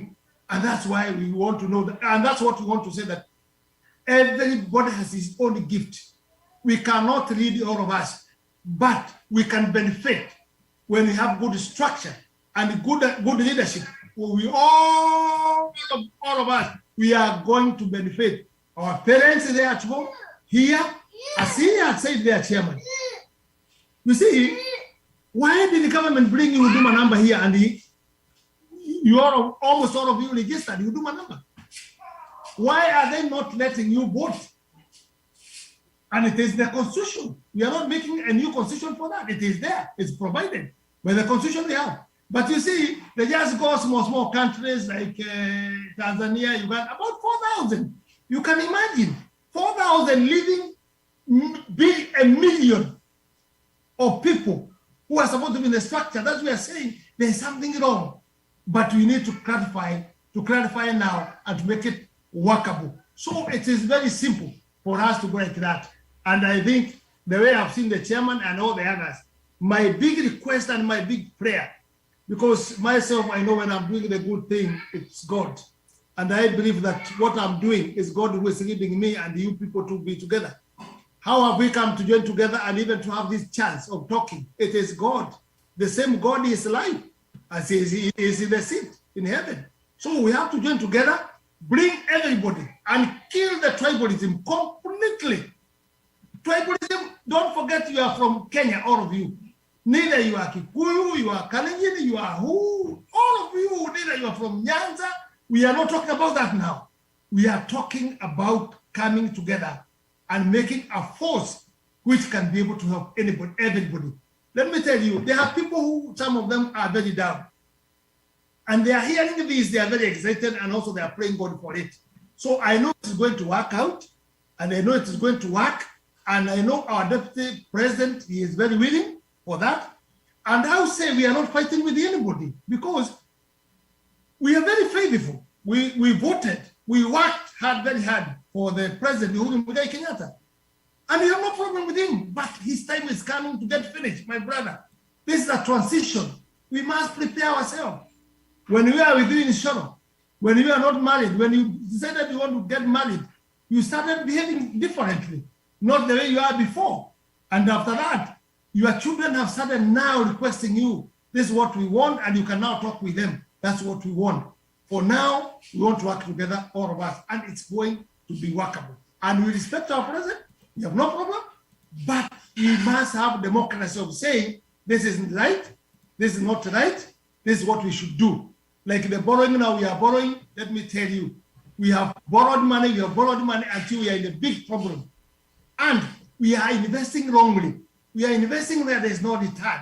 That's why we are saying from bottom to top economy. That's what we want to do. Some people are complaining on the word football. We are not talking that to give football to go and work. No, that is something which we are using as an example. You know me myself, I started selling Dania. You know Dania for food. But I am because of God and also making a good structure and be faithful. That's why we have reached where we have reached. We are going to be there, my brothers. And God is going to be with us. And we are going to fight until we get to what we are asking our God. But we must pray God and tell him what we want. You know, there are some people who do a big prayer, but it is not directed on something they want. So what can God give you? If you open, you just make a big prayer, but you are not directing yourself to what you want God to help you. So we must say, as the book of God has said, gonga gonga mlango utafunguliwa. That's the book of God. So we are knocking the door, saying, we structure. Can you help us, God, to make it? Thank you so much. That is powerful. I am seeing them. All right.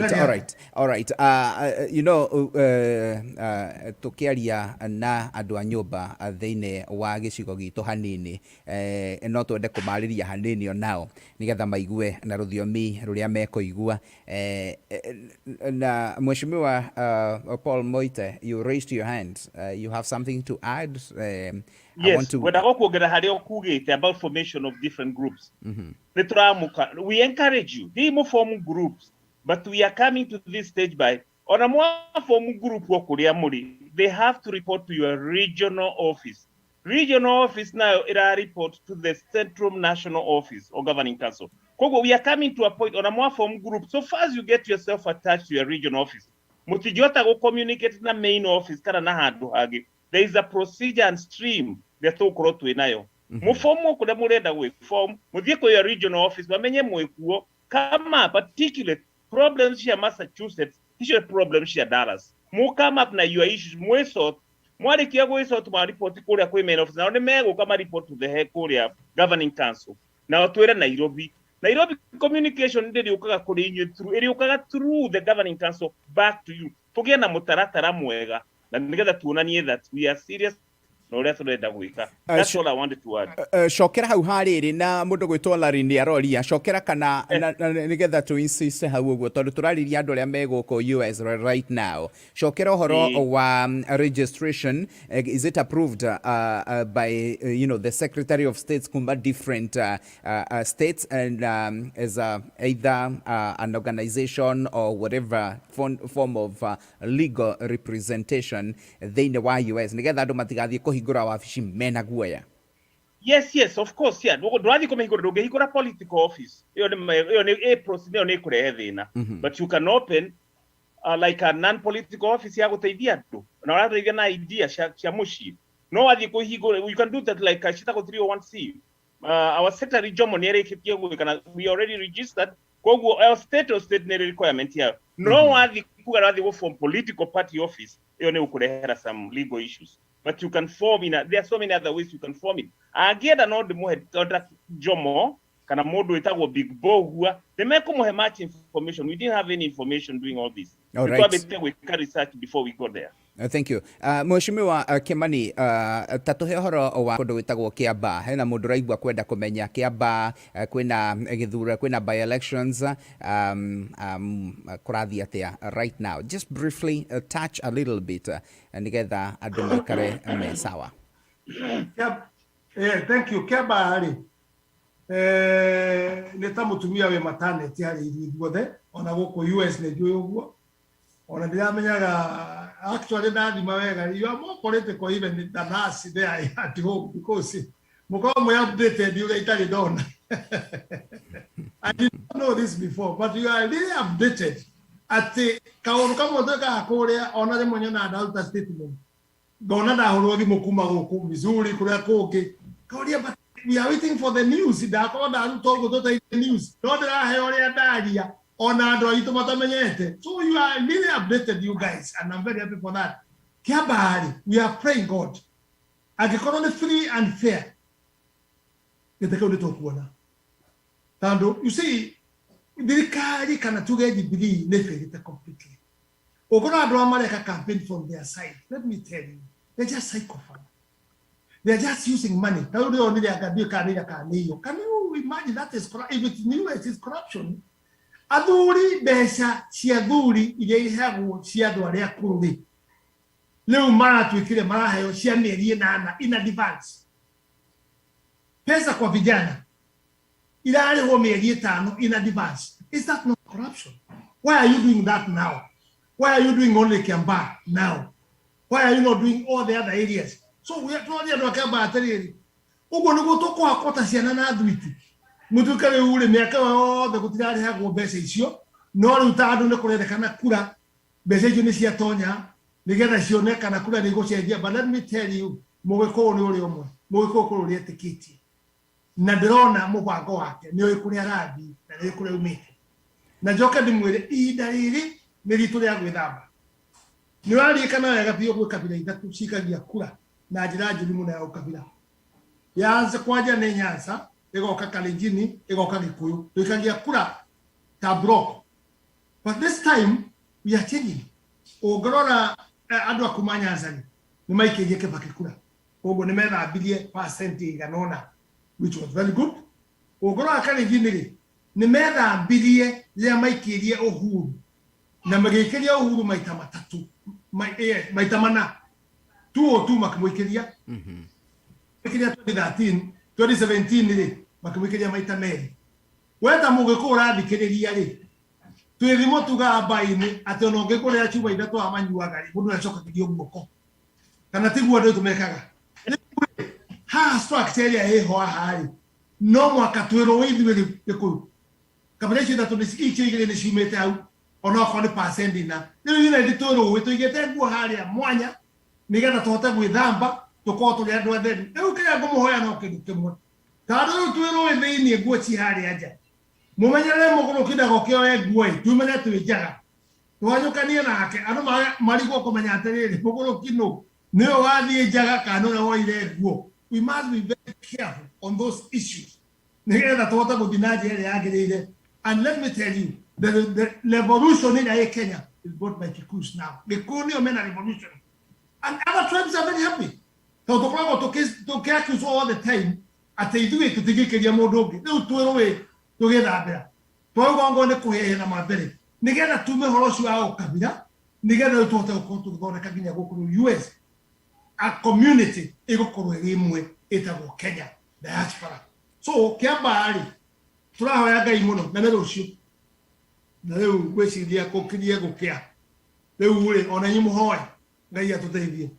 There are only two things gutangeiwa kura ta thirikari yo hete na miciri urona thigari keri igitongoria police station tada wikia kura mako maraiki gwe thigari gwe voters ugo nigo gukoro no ngai witwe mbere na ikulu ndarugamire pio tukirugama na structure makigaria kuiya makiga mathandu kuhandu tukimenya kuria mari tugikana ke kuo mahingaria mathandu kumacio makigaria goka. And luckily enough the mura kedo kiare kigatania na ikulu ginya thigari ikegayukana mundu aita agenti ile munene wa wakemera mwaga kwemenyerera ginya thigari na ikurathana guku tadu ona ni marona gutirathi wega. So let's pray for Kiambu Kiamba utigaiteke thakame utigakogwe komena atano gikuyu gitu maiko mario ku matikae korwa matikae gutiania tadu utongoria na gethurano gitae na thakame ni kirathime ni Ngai.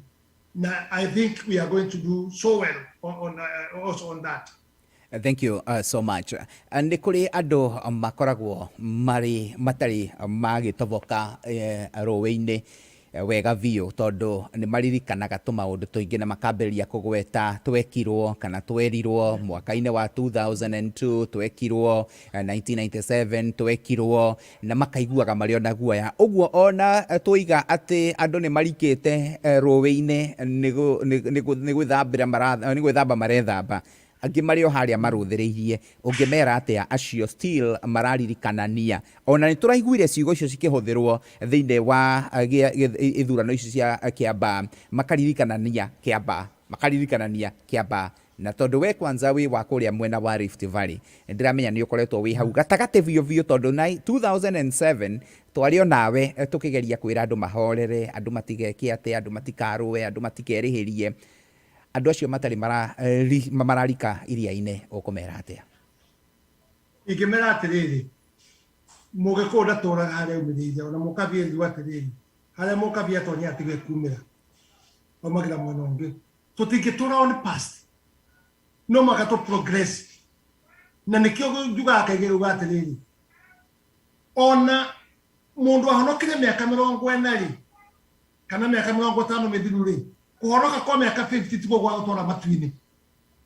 Ũgathi matu-inĩ with current ũrĩa ũrathi ũkĩriraga mehia maku, tondũ we are in sin. Ũrathi ũkĩriraga mehia maku, no ũrathi ũkuhagĩrĩria Ngai agũkorerere ũĩ na ũhonokio ũcio by that time. Tũtigũtũra na maũndũ marĩa past. Kenyatta atwĩrire atĩa? Let's forgive, but not forget. Ona ithuĩ ũguo tũkuo Kenyatta atwĩrire ingo ya mũthũngũ. Kaĩ kũrĩa andũ monagire andũ kũrĩa thũngũ magĩtũragĩra andũ aitũ hakuhĩ othe. But tũngĩtũraga hau-rĩ, tũngĩrĩkũ? Nĩ tũririkanaga na ĩgatũma tũgĩe na more structure na kũheana gĩtĩo mũno makĩria nĩgetha tũhote kũmenya tũgũthiĩ na mbere. Koguo ingĩmera atĩrĩrĩ, tũtigũtũra hau. Ithuĩ tũtigũtũra kaburi-inĩ, nĩ gũthiĩ tũrathiĩ. Na thabarĩ ĩrĩa tũrathiĩ tũrorete matu-inĩ. Ithuĩ koguo tũtigũtũra hau, tũgũtũra tũthiaga mbere. Oĩkorwo ibuku rĩa Ngai kana Jesũ ambwo tũtũraga harĩa rĩa mbere rĩake-rĩ, tũgĩkorwo tũgĩthiĩ kũ? No mwaka tũ progress na andũ metĩkĩre gũkũra na kũrekanĩra, tũthiĩ na mbere nĩgetha tũhote gũkũria na tũtigĩre ciana citũ. Na rĩu ũguo tũraria haha nginya chairman-rĩ, tũna mĩaka mĩnini mũno ĩrĩa tũtigarĩtie. I'm sure nĩ mĩnini mũno tondũ ibuku rĩu Ngai kuma 70 ĩngĩ nĩ bonus. We are working because of our children. Ciana citũ igakora maũndũ mega ma diaspora, maũndũ mega ma bũrũri witũ, tũtikana makuithie mĩrigo ya mathirĩ. Koguo-rĩ, gũcoka tũtigacoka na thutha, nĩguo tũrathiĩ na mbere. Koguo no ndĩmere maririkane na marelax. Na mũndũ mweri kwenda kũmũgweta rĩtwa rĩake watwĩkire mũthamaki gwitũ, na he kiugo akĩrwo rĩu-rĩ, rĩu tondũ onekana no ũthurwo no ũtuĩke president, na nĩ ũyũ ũguo twarĩ nawe coro ciugo icio tũgĩcicira we. Rĩu we-rĩ, ũngĩtuĩka president-rĩ na nĩaronekana wĩna atumia erĩ-rĩ, nĩ ũngĩtuĩka first lady na gũgũthiĩ atĩa? Acokirie kiugo kĩmwe gĩtũrakĩndeithagia. When you identify a problem, it's no longer a problem. To identify a problem ya diaspora is not going longer to be a problem. To identify how to twarũire nĩkĩ na thoni aitũ na ũmamenye twarũire nĩkĩ gũtirĩ mũteng'erio na mũteng'eranio ũtahũmaga. Othe nĩ tũrealize that today we are all victim tũngĩakorwo tũkĩrutanĩra hamwe. Gũtirĩ wanda na mũgongo. Koguo-rĩ, tũgũtigĩra tuge atĩrĩrĩ, othe nĩ moĩ problem yao na problem itũ nĩ ĩrĩkũ, na tũrarũĩra kĩ na twarũagĩra kĩ nĩ gwetha indo na kũhatĩkana na meciria ma ũrĩa wokire. Ũrĩa wokire gũtonya gatagatĩ gaitũ-rĩ, nĩwe watũreheire thĩna. Ũmũthĩ ngwaragia na mũthuri wĩtagwo ndĩkanatagwo Kegwa, gwĩciria nĩ wa gũkũ Dallas, nĩ mũkũrinũ mũhunjia mũno, mũndũ ũheire gĩtĩ mũno. Twaria nake hakuhĩ almost 40 minutes. Professor Waigwa. Waigwa. Na he kiugo njĩrire kĩa bata mũno na Waigwa nĩ ũndeithirie mũno makĩria kiugo kĩu. Atĩ ibuku-inĩ rĩa Ngai rĩarĩkana nĩ hatho tondũ ndiandĩkire na kabuku atikĩrĩ hakuhĩ. Mũndũ ũkaga kũraga kĩrĩkanĩro nĩ mũrume nĩ ibuku rĩa Ngai, nĩ mũrume nĩ Ngai. Mũndũ ũkaga kũraga kĩrĩkanĩro. Adirikania ũndũ mwega mũno, twarĩ na kĩrĩkanĩro kĩa president na deputy president. Na Uhuru ndendaga deputy taũni Kĩonje, amwethaga tondũ ena kura na mwena katandu enandu nena siasa kirikaniro kiu mari nakio aria marokire kubuja kirikaniro kiu ni arume ibukwire ria Ngai oguo niguo njirirwo umuthi na nikio kiu nikirithige muno kuri ni yakwa na kibukwire ria Ngai. Thank you muno mundu gwitwo Paul Moite chairman kuma kuria Massachusetts Rhode Island guothe kiama kia UDA na maundu maria mangi mothe no right now tukihutia maundu maria mangi andu mareciria horo wamo. Thank you muno mundu gwitwo Honorable Kimani Wango Njeri tondu wa ukoragwo wi haria frontline na ndumakaga ndwitigagira ucamba ni urendekana andu aria mari thiini wa utongoria mari agikuyu aria me haria mbere ni tuiguite makiaria na ni tuiguite magika campaign na magika campaign cia kuga guku tutie coka kana makarugama muno na makaiguika ndiwe ungimera atia tondu wi Rift Valley na gwiciria ni ukoretwo ni tuonete bara iria ciothe cikoretwo ciekuo andu aya amwe aria mararia muno ri ndiwe kana na ni moi Rift Valley niko by the way ni mararia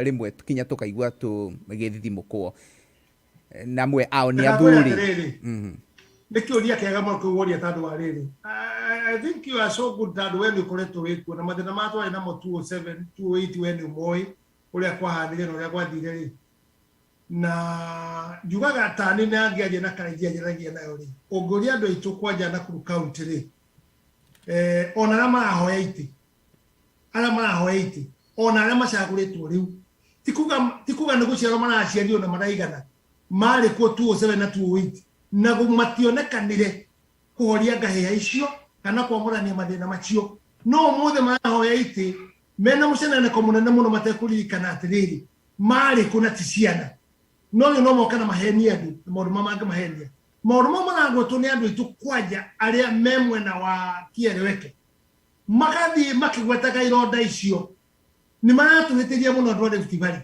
tandu ithu andu a Rift Valley tutikwenda kuigua horo ironda icio ni tuwi oguo kugite uria gwathire na ithu kuna tororete uria Kenyatta atwirire turekanire no tutikanariganirwo nigetha twathi kinyare na tukaririkana tukigicania ri no kiondu muna nikio rona ngifaiti muno ndi mutongoria wa Rift Valley na kuria gwito njokanairie diaspora ya Rift Valley yothe twaragia na mwari ucio umwe no gutikiaga kamwe kana twiri na mwiko ugiria atiriri ya gukuekuago na rwanio koguo ndiri yaga kwaga ya gukua na rwanio na ndikugiria tu ndabare turekate turathi ciugo icio we mundu wa sendro ngegweta ciugo icio ucokara horo cio wake abana ni ronda maratumburia thini wa ngoro citu na tutikwenda ironda icio ni cianirire leka matikaguria ironda icio no tukoragwo ngoro-ini citu nitwacirikana tandu riu ri twai tugiciaragio guo ciana iria nyinyi ri itari kuria itamanyaga kurathii ndiki turahanda thini wao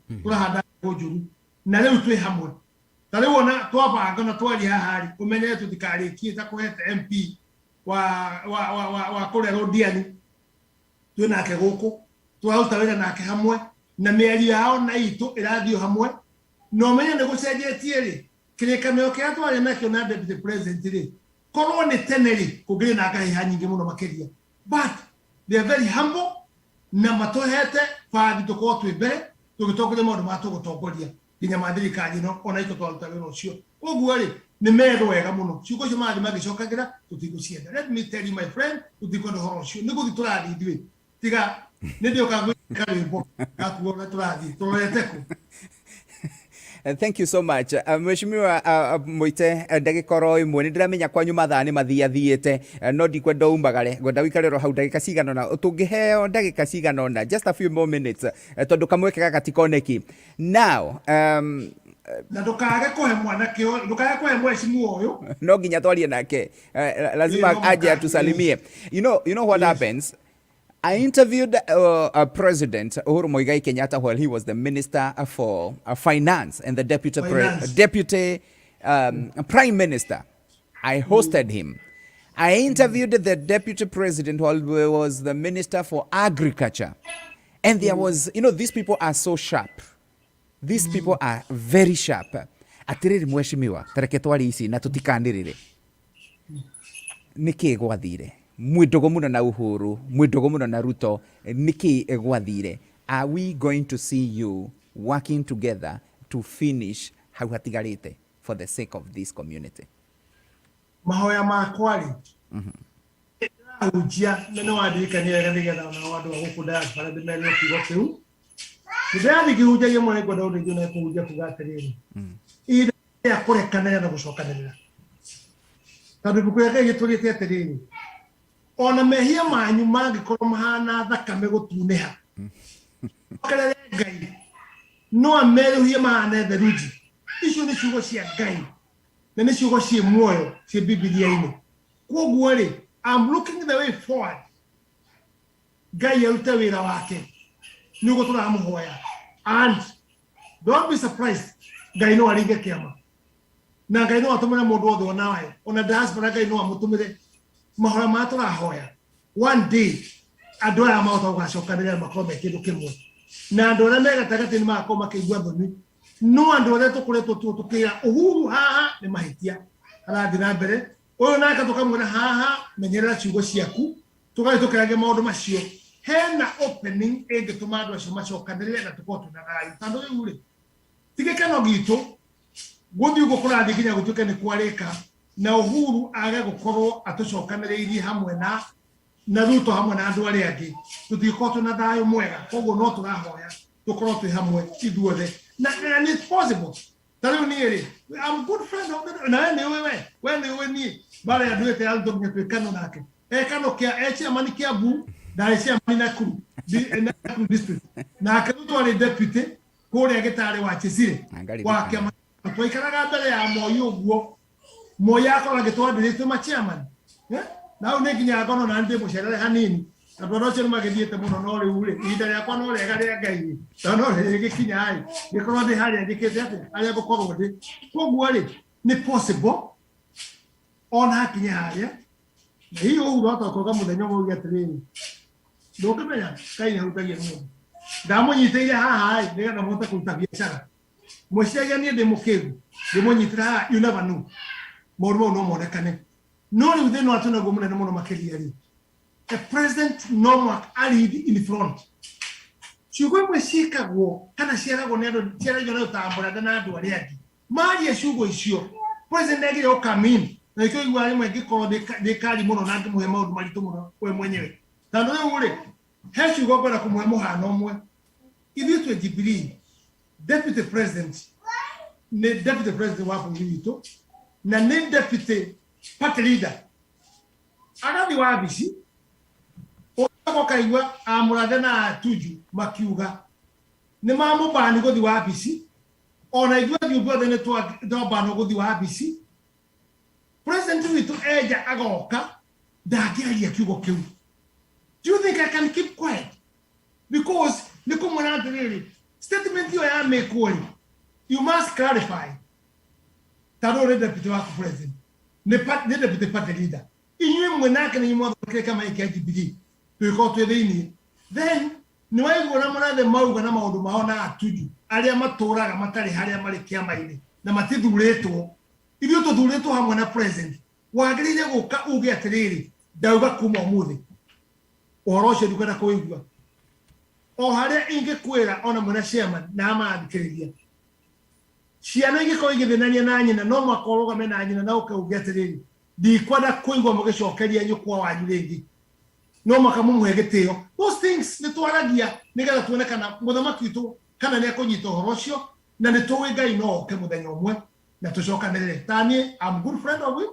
I'm also good friend of the deputy president. But opinion yakwa na kama maundu mamwe ni different. O tora opinion yakwa na deputy president tawone ndimukuhiririe muno ni koragwo rimwe he tundu mo tutarathi uria ndirenda na ndathi iguithia na ngwa okay you are right. Okay, let's follow what we are saying because you have experience of the party. Mimi naona una ujuzi mingi. Kwa hivyo wewe ndio mzee wa boma hii yetu. Mimi ni kijana. Kwa hivyo mambo isiharibike kama huko hapa. It's good to tell me that. Na akasaidia. Maundu mo magire ma sitting. Gutuika mweko ugire. Mugikona mukabi mangeasiririe matingiaruire. So we need to see how we can come to, and it is possible, my brother. It is Gutigo twita impossible he Ngai. Agakoni ariukirie mwana wa Jairu. Ibuku-inĩ rĩa Ngai akĩmũriũkia ona ithuĩ no atũriũkie gũcokanĩrĩra na ariũkie economy itũ. That's what I can be able to say. Thank you. That is a good hope. That's a good message and encouragement that it is possible. Thikũ ici itigarĩte nini tuone a president na mũnini wake makĩrĩanĩra na makĩnyuanĩra. But like somebody said yesterday, we don't know. These two people are two great people. They have worked together. Twambiria gwikira Ruto campaign, no Uhuru campaign tugicemania kuria White Castle, Eldoret na Kavaiko kuria Eldoret. And they Wainaina, bwana Wainaina, yeah? Na wamu no mugeithie muno, by the way. And from that, yeah, tugiga campaign.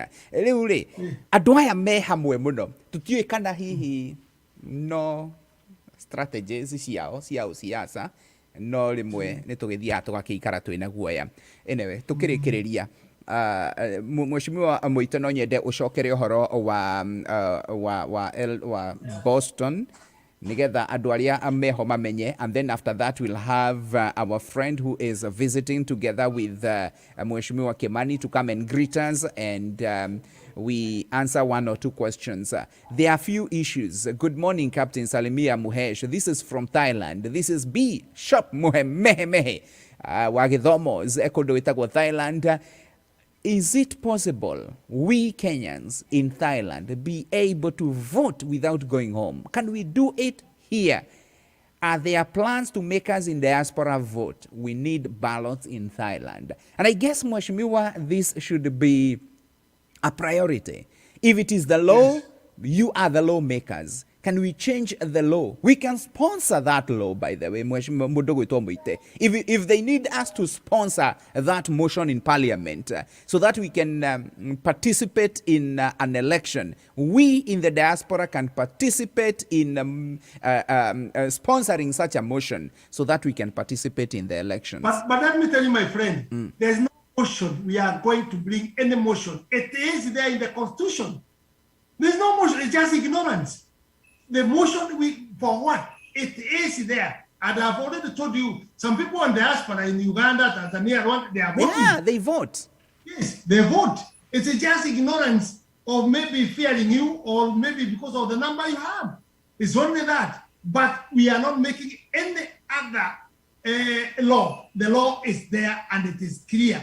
It is only the ignorance. And that's why we want to work it out. Let me tell you, I heard the chairman talking about the problem we have. Maybe when you have not, maybe you want to renew your passport. Yeah, we have to go to whatever. The way he was saying, why should we go all the way up to there? And we have ambassadors, we have offices we can have to make sure we are serving our people in diaspora at the shortest time we can, so they can also be having enough time to work and to get more money to bring in the country.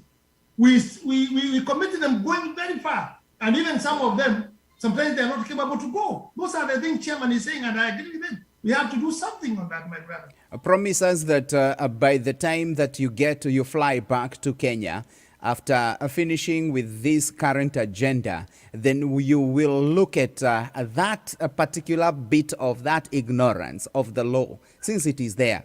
Then we can do whatever we have to do to make it possible for Kenyans, wherever they are. We don't have to travel to the embassy or to Washington or to LA to participate in the vote or to get passports, to get our IDs, even to get the Huduma numbers, because we want to be part of Kenya, not just sending the money. Anyway, remind the people about Massachusetts office, and please tell us when, how, and what is prepared so that we can speak to the other Mheshimiwa. Yes, I'll do that. But before I do that, had I came with you, Mheshimiwa, I don't know, Morada to invest, PIN number. Those are the kind of things that really hurt. You don't relate your PIN number. PIN number. Anyway, those are kind of things. Before Chairman NDC or election board, okay, so he came here and he promised. We have had these promises. But this time we do believe and hope it's coming to an end. As far as Boston, I would like to invite the Mwero and Tokumo channel ya ku login information nekuru negusambazwa guku guothe tugukorwo na very big occasion ya ku launch our UDA New England office kwa Sunday kuma thaa 11 tugakorwo guku bona wa Boston tuwena andu aingi muno tugukorwo nao. You are most welcome. We do hope turageria tungihota kana no tuone Honorable DP kana no atu join by video koguo nturageria tukwika uthuothe tukorwo twi hamwe. I would like to invite you the muke tushokanirire na nyimo atu kuhingura mwe from region shito. Let us know, we work together to go to Erwo Thimoi. And once again, thank you very much Mheshimiwa for availing yourself. Thank you so much. For the others, let's continue and listen to Mheshimiwa Dokite Wiki. He has come with one of his closest friends and a member of UDA. I'll give him opportunity to introduce himself. Yes. He's a young person. This is his first term, but he is very sharp. Order. And that's why we are growing young people, so that we get people to live next on this. You hear him, you will be very happy. Thank you so much, and may God bless you. Now, make sure that you don't go, because I will give you some nice assignments. Here. Oh, very good.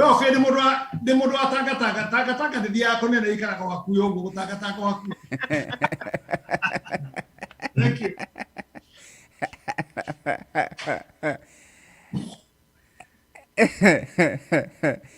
Yes, karibu sana Mheshimiwa. This is Trumpet of Opa. I'm captain, and together with us is Chairman Moite.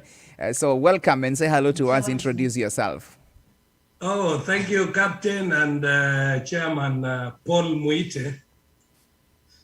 I hope you are the modern Moite now, the one who will take us to the promised land. That's where we are going. I've been listening to you through my brother, the Honorable Kimani Njeri, and of course, my name's Hilary Kosgei. I am a member of Parliament for Kipkelion West. And Kipkelion West is a cosmopolitan constituency. Mm-hmm. And that has around 60%, 70% Kalenjin, around 30% Kikuyu, 10% Kisii, and the other communities of Kenya. So when we are in Kipkelion, we are actually in Kenya.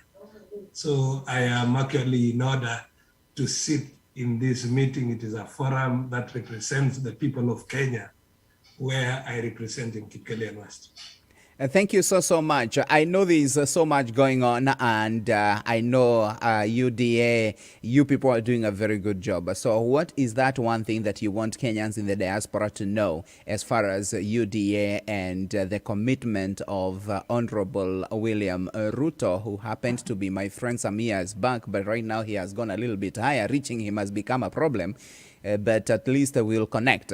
So tell us something that is so unique about UDA. What do you want to promise the Kenyans in the diaspora? Before we talk about UDA, we talk about Kenya, because Kenya is bigger than UDA. Sure. You must be aware, Captain, that we have 291 constituencies in Kenya. Yeah. But the one constituency, the 291 constituencies are silent, because we count 290 which have representation across Kenya. The 291th constituency is the diaspora constituency that only benefits a presidential candidate. And that is the reason all presidential candidates flock to Americas and the diaspora to seek for support and votes. But we in the UDA are saying that time is now right that we actualize the 291th constituency. Why would we have 290 members of parliament in a country of 291 constituencies? Why is it not possible that we have a representative of the 291th constituency, and that constituency is the one that gives Kenya the second highest income actually overtaking tea and tourism when it was down. As 2021, this year, the remittances from the diaspora were, according to government reports, were 33 billion Kenya. True. That is a very serious constituency that any serious Kenyan who wants to take the country forward must put into consideration. But what happens to you every election time? A presidential candidate comes here, they promise you that you know, when you are a returning citizen, you have your car, you know, you will have duty free when you return your car home, you will have all these niceties, but they end up with a promise. But if you had a constituency, you would have representation. So I am actually challenging the diaspora. Please organize yourself beyond, you know, these election periods and create a constituency that can gel with the people of Kenya.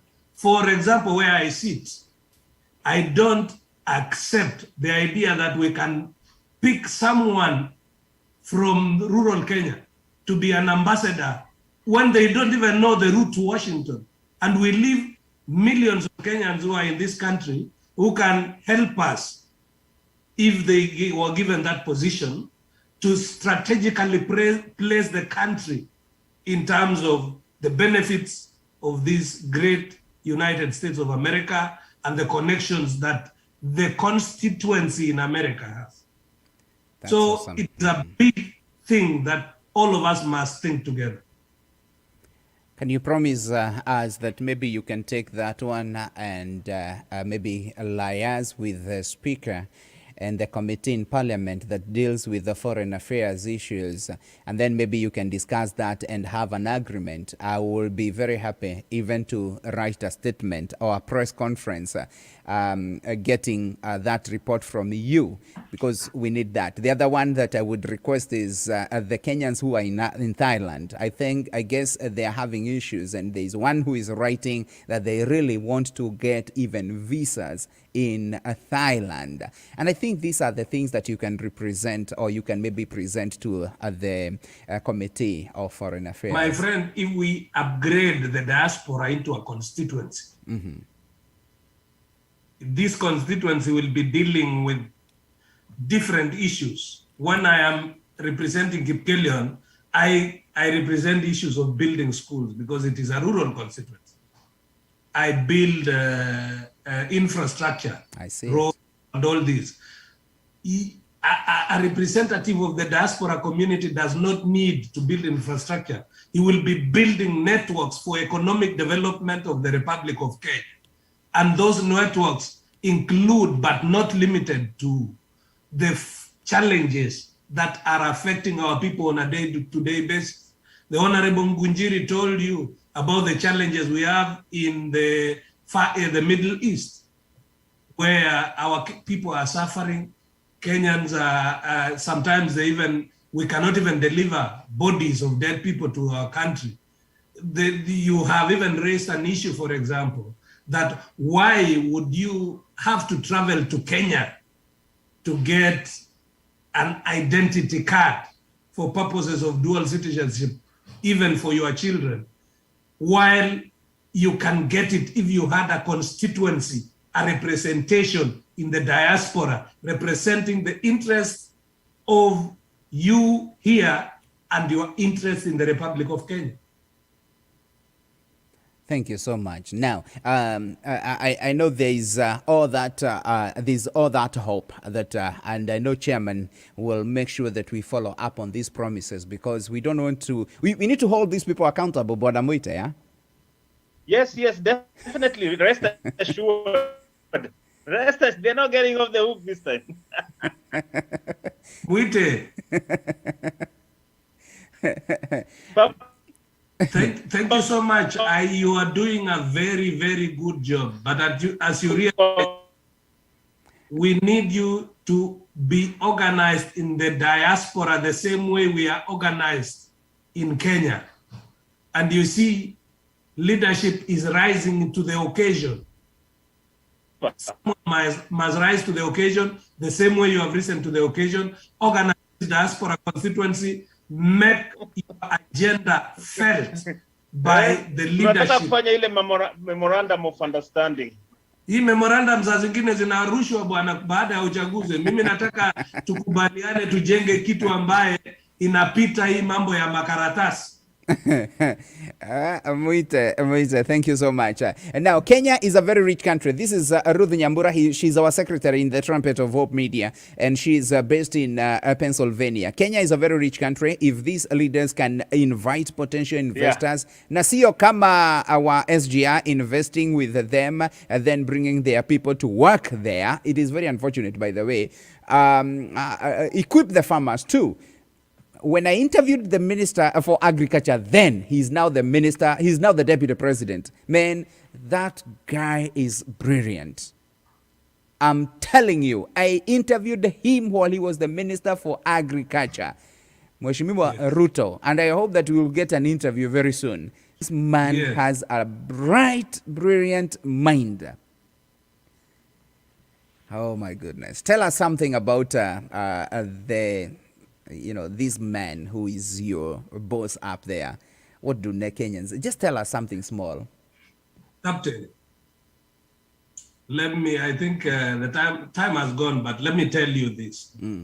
Just briefly. This bottom-up economic approach was born out of the realization that we have so much, and Kenya is a country of plenty.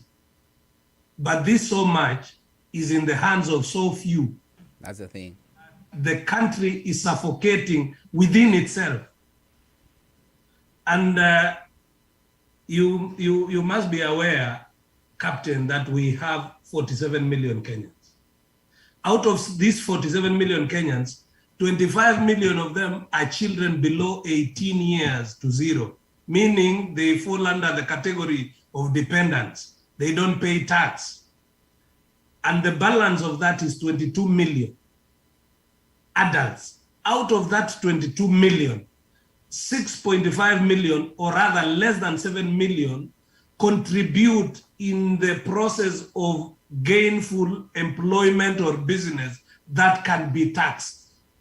In short, I am saying that 6.5 million Kenyans are carrying the burden of 47 million Kenyans in terms of taxation.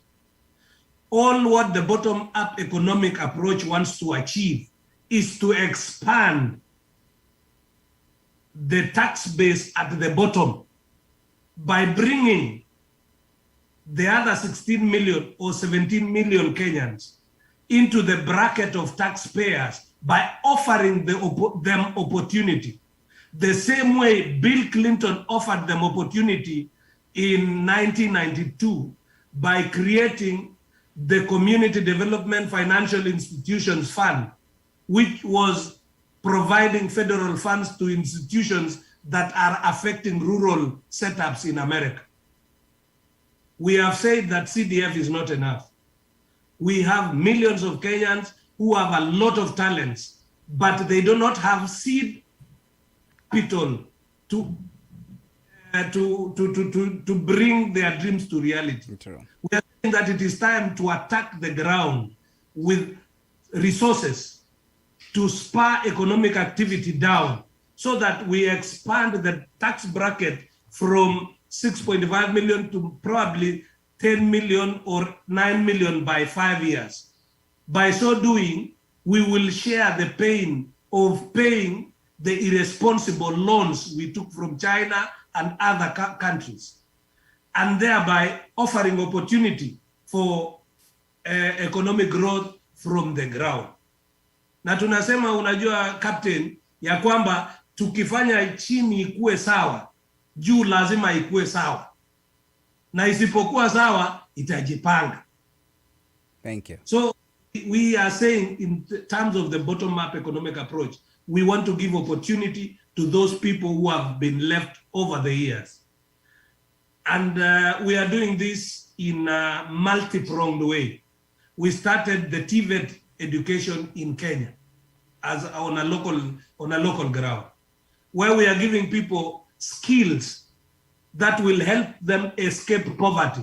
Skills trainings like masonry, carpentry, training like all these other trainings, welding, all this, so that when you finish that training and you want to open up a welding business, you have the technical wherewithal and you have a government that gives you money down to where you are to begin a startup.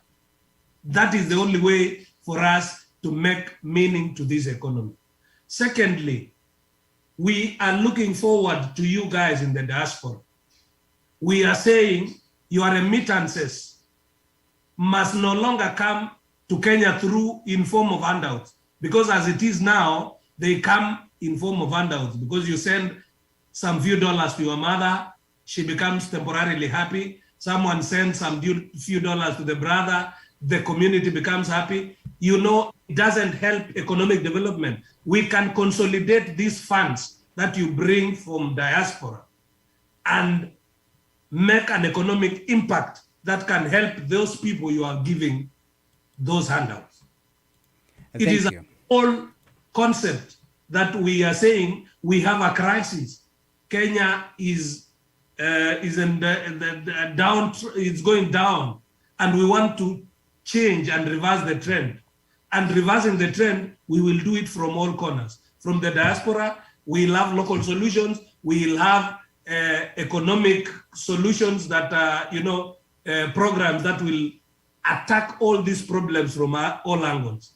But the bottom line is, we are faced with a crisis of debt, economic decline, poverty, like no other time before in our country.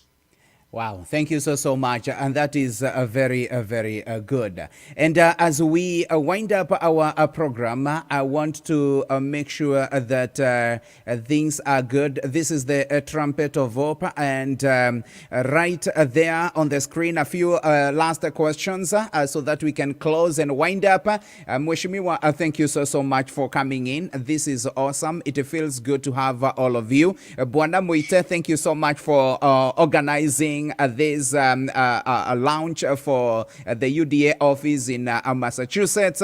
And Mheshimiwa, take our greetings to the Deputy President when you go back. And I know that the bottom up is not just the wheelbarrow issue. There is more than that, as you just had. The bottom up is also a trumpet of hope. Going with you. Thank you very much and God bless you. Thank you so much. Thank you so much. Asante sana. Tumalizie na Bwana Njeri akuje afunge hii maneno, ambia watu kwa heri, ukawiria ando kwa heri na ukemere.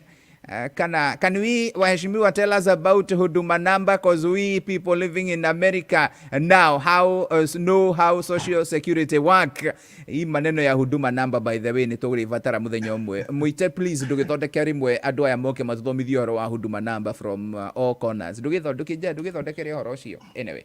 Tambe turekio we mbere. Yeah.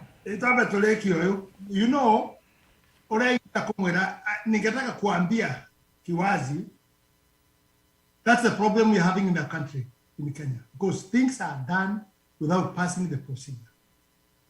The three arms of the government, bunge, judiciary, na executive. Turagete bunge, tunaua bunge, tunaua judiciary, executive. They do things with corruption, even the parliament. Let me remind you, there's no parliament now. It's just the name. Because the whole process is corruption. They pass the bills the way they want. They time and do the things the way they want. Because all this money is used, even this one for BBI, it was not passed in the parliament. It was supposed to come as agenda, so that they can be discussed, brought by the government. We as a government, we want to do ABCD as an executive, so that they can be able to be discussed.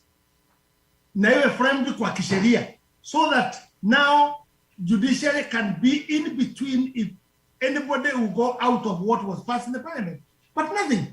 The money they have spent, you had even the court say, the ruling, that the money which was spent for BBI, It might bring a problem to the people who started in hardship.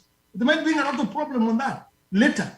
But we don't talk about it now, but there's a problem. So what I will say, Huduma number, not many people, even us, knows what was coming to help us. Because, you see, Huduma number, it is an identification of making you to be known and where you are and the details. Is it not the same thing with the ID? It's the same. After a Huduma number is only added, I think, 0 on your ID number on the other side. So people created how they can make money because it's the same thing with the ID. Identification is the same with the Huduma number. Inaongezwa waziri hapo. It was created ili iweze kutengeneza pesa, but it's the same with the ID. Even the ones which has come out now, how is it being used now? So what I would say, we have a lot in diaspora. We need to talk with you. And even if we came and maybe we shall visit those about 3-4 states, then we shall be able to go back. But we need to build that relationship that when we come back, now we do a lot of sitting, of understanding, because there's what you know and there's what also we know. And what you know, you don't know. And what you know, we don't know. So that we can sit together and advise each other and see how we can maybe make something. But prepare yourself. And I would ask the chairman, bring in board all the other people, maybe very friendly. I know you have a lot of pressure with other people, but please, ufumilie na uwe very humble, ushikanisha watu wote, ili waweze kuwa pamoja, ili hiyo umegawa kwa 8 regions, ziweze kufanya kazi ile inatakikana. And I will say I'm very happy to see my friend hapa, the presenter hapa, na lazima nikuone na macho kabisa. Wacha hiyo mimi nakuonea mbali. Tumebali na wewe my brother, kama mchanga ya choo. From very far. Lazima tukae chini tuongee kidogo na tukule kakuku. No, nitakuja. I'll be lazima nitakuja huko alafu tujikumbushe that day. Twarathukanagira studio tukada kuruira kou tukiaria tukiura siasa. And that used to be very good. Na muthuri uyo ndari guoya ana uoga hata kidogo. It is God. He's a fighter. You know, and having courage and standing and talking the truth, Jesus stood like that and he was crucified. Sometimes the people who have stand and talking the truth and talking all the time with anything going wrong, they get into a problem. But always God is with us. God will help us to be talking the truth. Diaspora, thank you so much. May God bless you. And I want to the tribalism. Don't agree this issue we are making. Mambo ya ukabila ingie ndani. Muwe kabisa msikubali hiyo. Let's be Kenyans. Rudia hiyo na underline kwa sababu nadhani hapo ndiyo maneno yote iko na nimeona Pastor Dorcas Ndamboki. I can see Apostle Esi Modhoni Dirango, who is one of the organizers of the event that is on Sunday. By the way, we have been live all through, but I was just it's on the page and also on our app, and it is beautiful. Ebu underline hapo ukabila in the diaspora. Ukabila ya diaspora. Hatuwezi kuwa na shida ambayo tuko naye Kenya ya ukabila. No, we built this Jubilee and it was actually going to succeed bringing all the tribes together because we had members from Kisii, from Baringo, from Central, from Mombasa, from area of the Somaliland, all those people. We had brought them to be one united party. But unfortunately, the devil came in and it started dying. So we cannot have that problem of people who we are leading, some of them who are illiterate. Then we may come the same problem with the diaspora, people who are educated and people who are working very hard and you are working individually. Then you may bring that tribalism. It will not work with us. Hiyo huko kijijini kumaliza hiyo tunapigana ukabila. Kwa sababu you can see now the problem we're having. When we went so Jubilee, sasa, and I started talking that thing, and maybe sometimes God uses me, because I said, tumeanza sasa kutengeneza masinia chief. Huyu awe chief wa Kalonzo pandi wa Kamba, wa Kikuyu anatafutwa akuwe chief ya pandi wa Kikuyu, wa Western, wa Nyanza, tribal chiefs, we are going back in a very bad situation. So that's what I'll pay the diaspora. I'm underlining, please, you are educated. Na muko hapa mnatafuta pesa na mnapata pesa. In any way, you are struggling and hustling. Musikubali ukabila ingie katikati yenu. But agree to identify the people with the gift. It doesn't matter. He comes from where, but he has a gift to lead you. And please underline that, and I'm underlining again, you must kill tribalism if we want to go the way, the way we want as a diaspora. Without that, it will still again die. I hope that the people who are in the diaspora wanasikia hiyo maneno. Na that is important. Wanasikia hiyo. I met with them here. I think it was 2 or 3 days ago. And I was very happy. I saw the face, all the tribes were together talking about diaspora and Kenya. That's how we want it. Rest assured, that is how it is here. And we look forward to your coming. Yes. Na tunakungoja kuja na timu yako. We are ready. Yes. Me and my team, we have done all the groundwork. Sasa Yes. nyinyi kujeni na msiwe na haraka ya kurudi.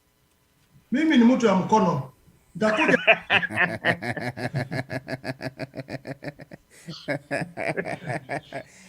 All right, thank you so much. Wale ambao wanataka kuongea, nimeona Postoesi, that is why nilitaka kuleta chairman wenu ndiposa ongee on your behalf, na nimesikia ameongea vizuri, na kwa sababu saa zimeenda na najua kwamba watu wanahitaji kujitayarisha. So on Sunday barabara zote zinaelekea kule tunaita Massachusetts for the official launch for the UDA office upande huo, na najua kwamba chairman amepanga mambo vizuri wakiwa na kamati andalizi na Mheshimiwa Kimani Njeri wakiwa na Mheshimiwa wa Kipkelio na Kusini nimefurahi sana kusikiza maneno ambayo wamesema. So we look at our at whatever we have said. Let us kick out tribalism so that we can go far. Let us empower Kenyans wherever they are. Na najua kwamba tutaenda mbali sana. Mheshimiwa Kimani, your last words. Let's start with the chairman. Chairman Bwana Muite aseme mawili alafu mheshimiwa afunge. Okay, first and foremost, Captain, thank you very much for giving us this opportunity ya kuja kuongelea maneno ambayo inatuhusu, which are very important issues that we are raising. Like I said, hapa New England tumejipanga, tumeingia sote under UDA and tuta demonstrate that kukija siku ya kulaunch ofisi yetu. But having said that, Mheshimiwa, ningependa kukurudishia shukrani sana for availing yourself. Unakuja na very bright ideas. You and the other MP tunawakaribisha sana. We are waiting for you, mkuje ndio tuweze kuongea maneno. It's all something that concerns us. Me and my team tumefanya groundwork. Watu wanawangoja, kujeni tuongee, tujadiliane, alafu we move on from there. Thank you and God bless you. Have a nice trip ukikuja. Asante sana. Ningetaka kusema Captain, ninashukuru sana pia kwa wewe Captain kwa ile kazi umefanya kazi kubwa ya kutuweka pamoja, na tunashukuru kwa sababu ya hiyo sehemu tunaenda tuliweka, kwa sababu pia tuko na kazi nyingine official, lakini wakati ya weekend we are free. That's why we are committing ourselves on weekends. Otherwise we are also busy with doing other work ya kuweza kusoma mambo ya nchi za Amerika na za nyingine, devolution, mambo ya CDF, vile tunafanyaga kwetu, how is it done here, those kind of things we are running. But we appreciate on the weekends now we can be able to do those kind of things, and our time at night, like now, we can be able to talk. Maybe something I will request you next time when we are talking. Anyway, you have all that experience, but I would like to see maybe before we talk, we have many people to introduce themselves where they are. Maybe that one will give us more broad picture of seeing which kind of people are we talking with. Although I know your hours are limited and you have a lot of experience, it's my humble request, maybe on that agenda, you can be able to see how you can be able to do it. And also I'm asking you, are you not coming on that day of opening the office? Why should you not come? tutaongea hiyo maneno tukwalia hiyo maneno tutaongea we'll organize with the Moite vile tutafanya hiyo kazi. Kuja Captain. Captain, actually, you know, Captain alikuwa he used to be a resident of Massachusetts. Muhamiaji, come back home. Ama kuna mambo aliwacha huko, amevunja watu miguu sasa. Come back home. Pastor Dorcas Damboki is watching us from Chicago. Esther Modoni Dirango, our boss lady, Apostle Essie, thank you so much. She's here in Texas. I have Douglas favored karaoke. Tell Honorable Njeri we need one office in Israel. Kazi ni kazi. Yes. That is from Israel. They are watching us from Israel. The other one is from Wanjiko Marjorie. She lives in Florida, and she is concerned about the COVID-19 vaccines. And maybe when you discuss the manifesto, you'll tell us whether UDA will be able to offer treatment and these vaccines free of charge. Hapo awali alikuwa amesema bado wanatengeneza, wanaandika, wanachukua maoni from different people, and that is one of the things that we should include there. The other one who is here is Harley John. Harley John is in St. Louis, Missouri. Nimesikia ukitajataja St. Louis, Missouri. Mheshimiwa niokojera kurathia te tondu ni umigwetangite maita meri matatu riu. Nĩndathire ngĩdiscover ngĩonio kũndũ gwĩtagwo Mississippi. Kũrĩa ngombo ciahingũrĩirwo ngĩkena mũno. Very good. Rahab Remax is in Kenya. Melissa George, thank you so much. Nyam Nyams is in Pennsylvania. Bishop Mehemehe is in Thailand. Rino wakiona dwaria uraliria ni washio. Njoroge Wanginyo is in Mombasa right now. Martin Karaoke is in Boston, Massachusetts. Cecilia Ndegwa works with the Optiven, and she's in Kenya. Ann Barton Singer is in Narumoro. Mary Gadhanga kundu gwitagwo Seattle, Washington. Dorcas Mwangi is in Athens, Greece.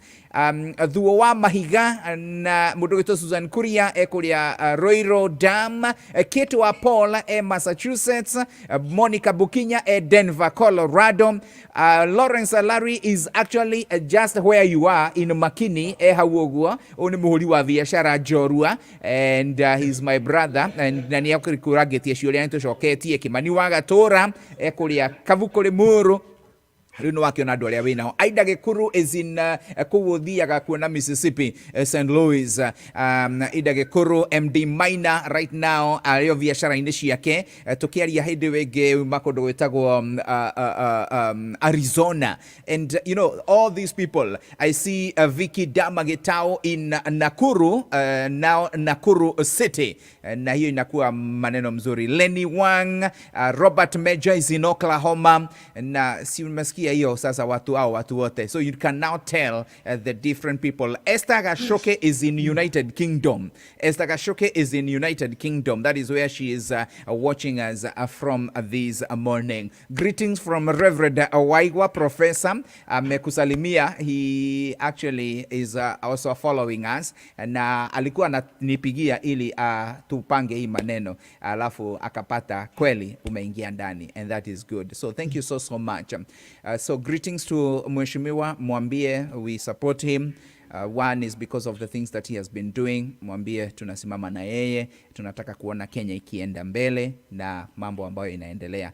And finally to Kiambaa constituency, let the people decide. Hakuna siasa, hakuna vita, hakuna mfurugo, hakuna kuiba kura. Let the people decide. Na wakimaliza itakuwa mzuri. Thank you so much Mheshimiwa. Adwa Bahati constituency, umesikia kuna watu wa Nakuru? Yes. Na nimesikia mmekuwa na sete sasa. Tulio muigana. Yes, tumekuwa na sete. Na watu nawashukuru sana kwa kunipea nafasi ya kuwahudumia, na nitaendelea kuwahudumia. Mnajua ile kazi ziko mbele yetu na tunafanya pamoja kwa kuungana. Saa hii kuna process inaendelea ya bursary kupea watoto wetu wale waliingia form 1. Tunaendelea kupeleka watoto wetu college na driving school, ili watu ya bodaboda is a big organization inaleta economy juu sana. We are giving them license, waweza kupata license ya kusoma, na tunajaribu mambo mengine, na nikimalizia diaspora, tukae ndani ya chini ya Mungu. Mungu kwanza, mambo mengine baadaye. So God bless us, na tuombe Mungu sana ili tuweze kuendelea. Mheshimiwa kae gwiciria kanitha ĩrĩa ũrathoma thikũ ici gwiciria nĩ ũratuĩka impacted mũno hĩndĩ atwaragia siasa cia coro tũkĩaria ndwakuotaga Bible kũringana na ũrĩa ũramĩkuoti thikũ ici kuma rĩrĩa ũingĩrire haha Bible iria wakuoti kinya ndaigua yes ũkinyĩre nginya oro icio au ndi kuma my brother tando ndona matuko makwa makuhĩrĩirie matha mathiko kanjari wa matuine na hiyo na ingĩkarĩkia siasa ici rĩ Ngai akahekanya nduĩke mũhunjia konde mũhunjia ngĩhunjagia wega mũno no rĩu Ngai akĩndwara siasa-inĩ wega media-inĩ ũguo othe no maitũ no kiugo kĩa Ngai noko kĩmwe. Thengiũ mũno ũraria thayũ tũcemanie Boston. Thank you. But before then tũkwaranĩria we might end up meeting ndahota kũharũrũka na kũu rũciũ and tutaongea mambo kadhaa. Thank you so much. I'll be happy to see you. Aya, asante sana. Thank you so much. Have a good night and God bless. Good night. Aya, nĩ wega mũno tũkwaragia na atongoria aya na no akĩmaigua. I hope that at least that the discussion has been good and we will continue to have these people. Now the challenge is we must be able to mix our languages so that we can accommodate as many people as possible. Ani jugaga atiriri. We are not under any obligation to speak in one particular language. And so when you hear us mixing, having that mixed grill, at least we are able to accommodate one or two people, and that becomes very good. Now, the people from Kiambaa constituency and the Mogoga ward, you're going through your by-election. Please give us a nice deal. Let the people decide. Make sure that you come out to vote. That is your civic duty as a Kenyan. Please participate in the election. Usikae nyumbani useme by election ni ya wale. Hapana. It is not a waste of time. Go and make sure that you cast your vote. Cast your vote. And once you finish casting your vote, enda nyumbani utulie, ungoje wale ambao wanahesabu kura, IBC wahesabu kura, watuambie nani ameshinda. Na hiyo maneno iendelee na imalizike, tuendelee na kufanya kazi. You know, we have a very short time between now and the next general election. So we need to have, to finish the by-election, turudi kazi na tumalize, tufanye uchaguzi, the next general election in a very peaceful way. Na najua kwamba itakuwa mzuri. This issue of bridging the gap between the so very rich, actually I call them the filthy rich in Kenya, that gap between the filthy rich and the very poor, it's so wide.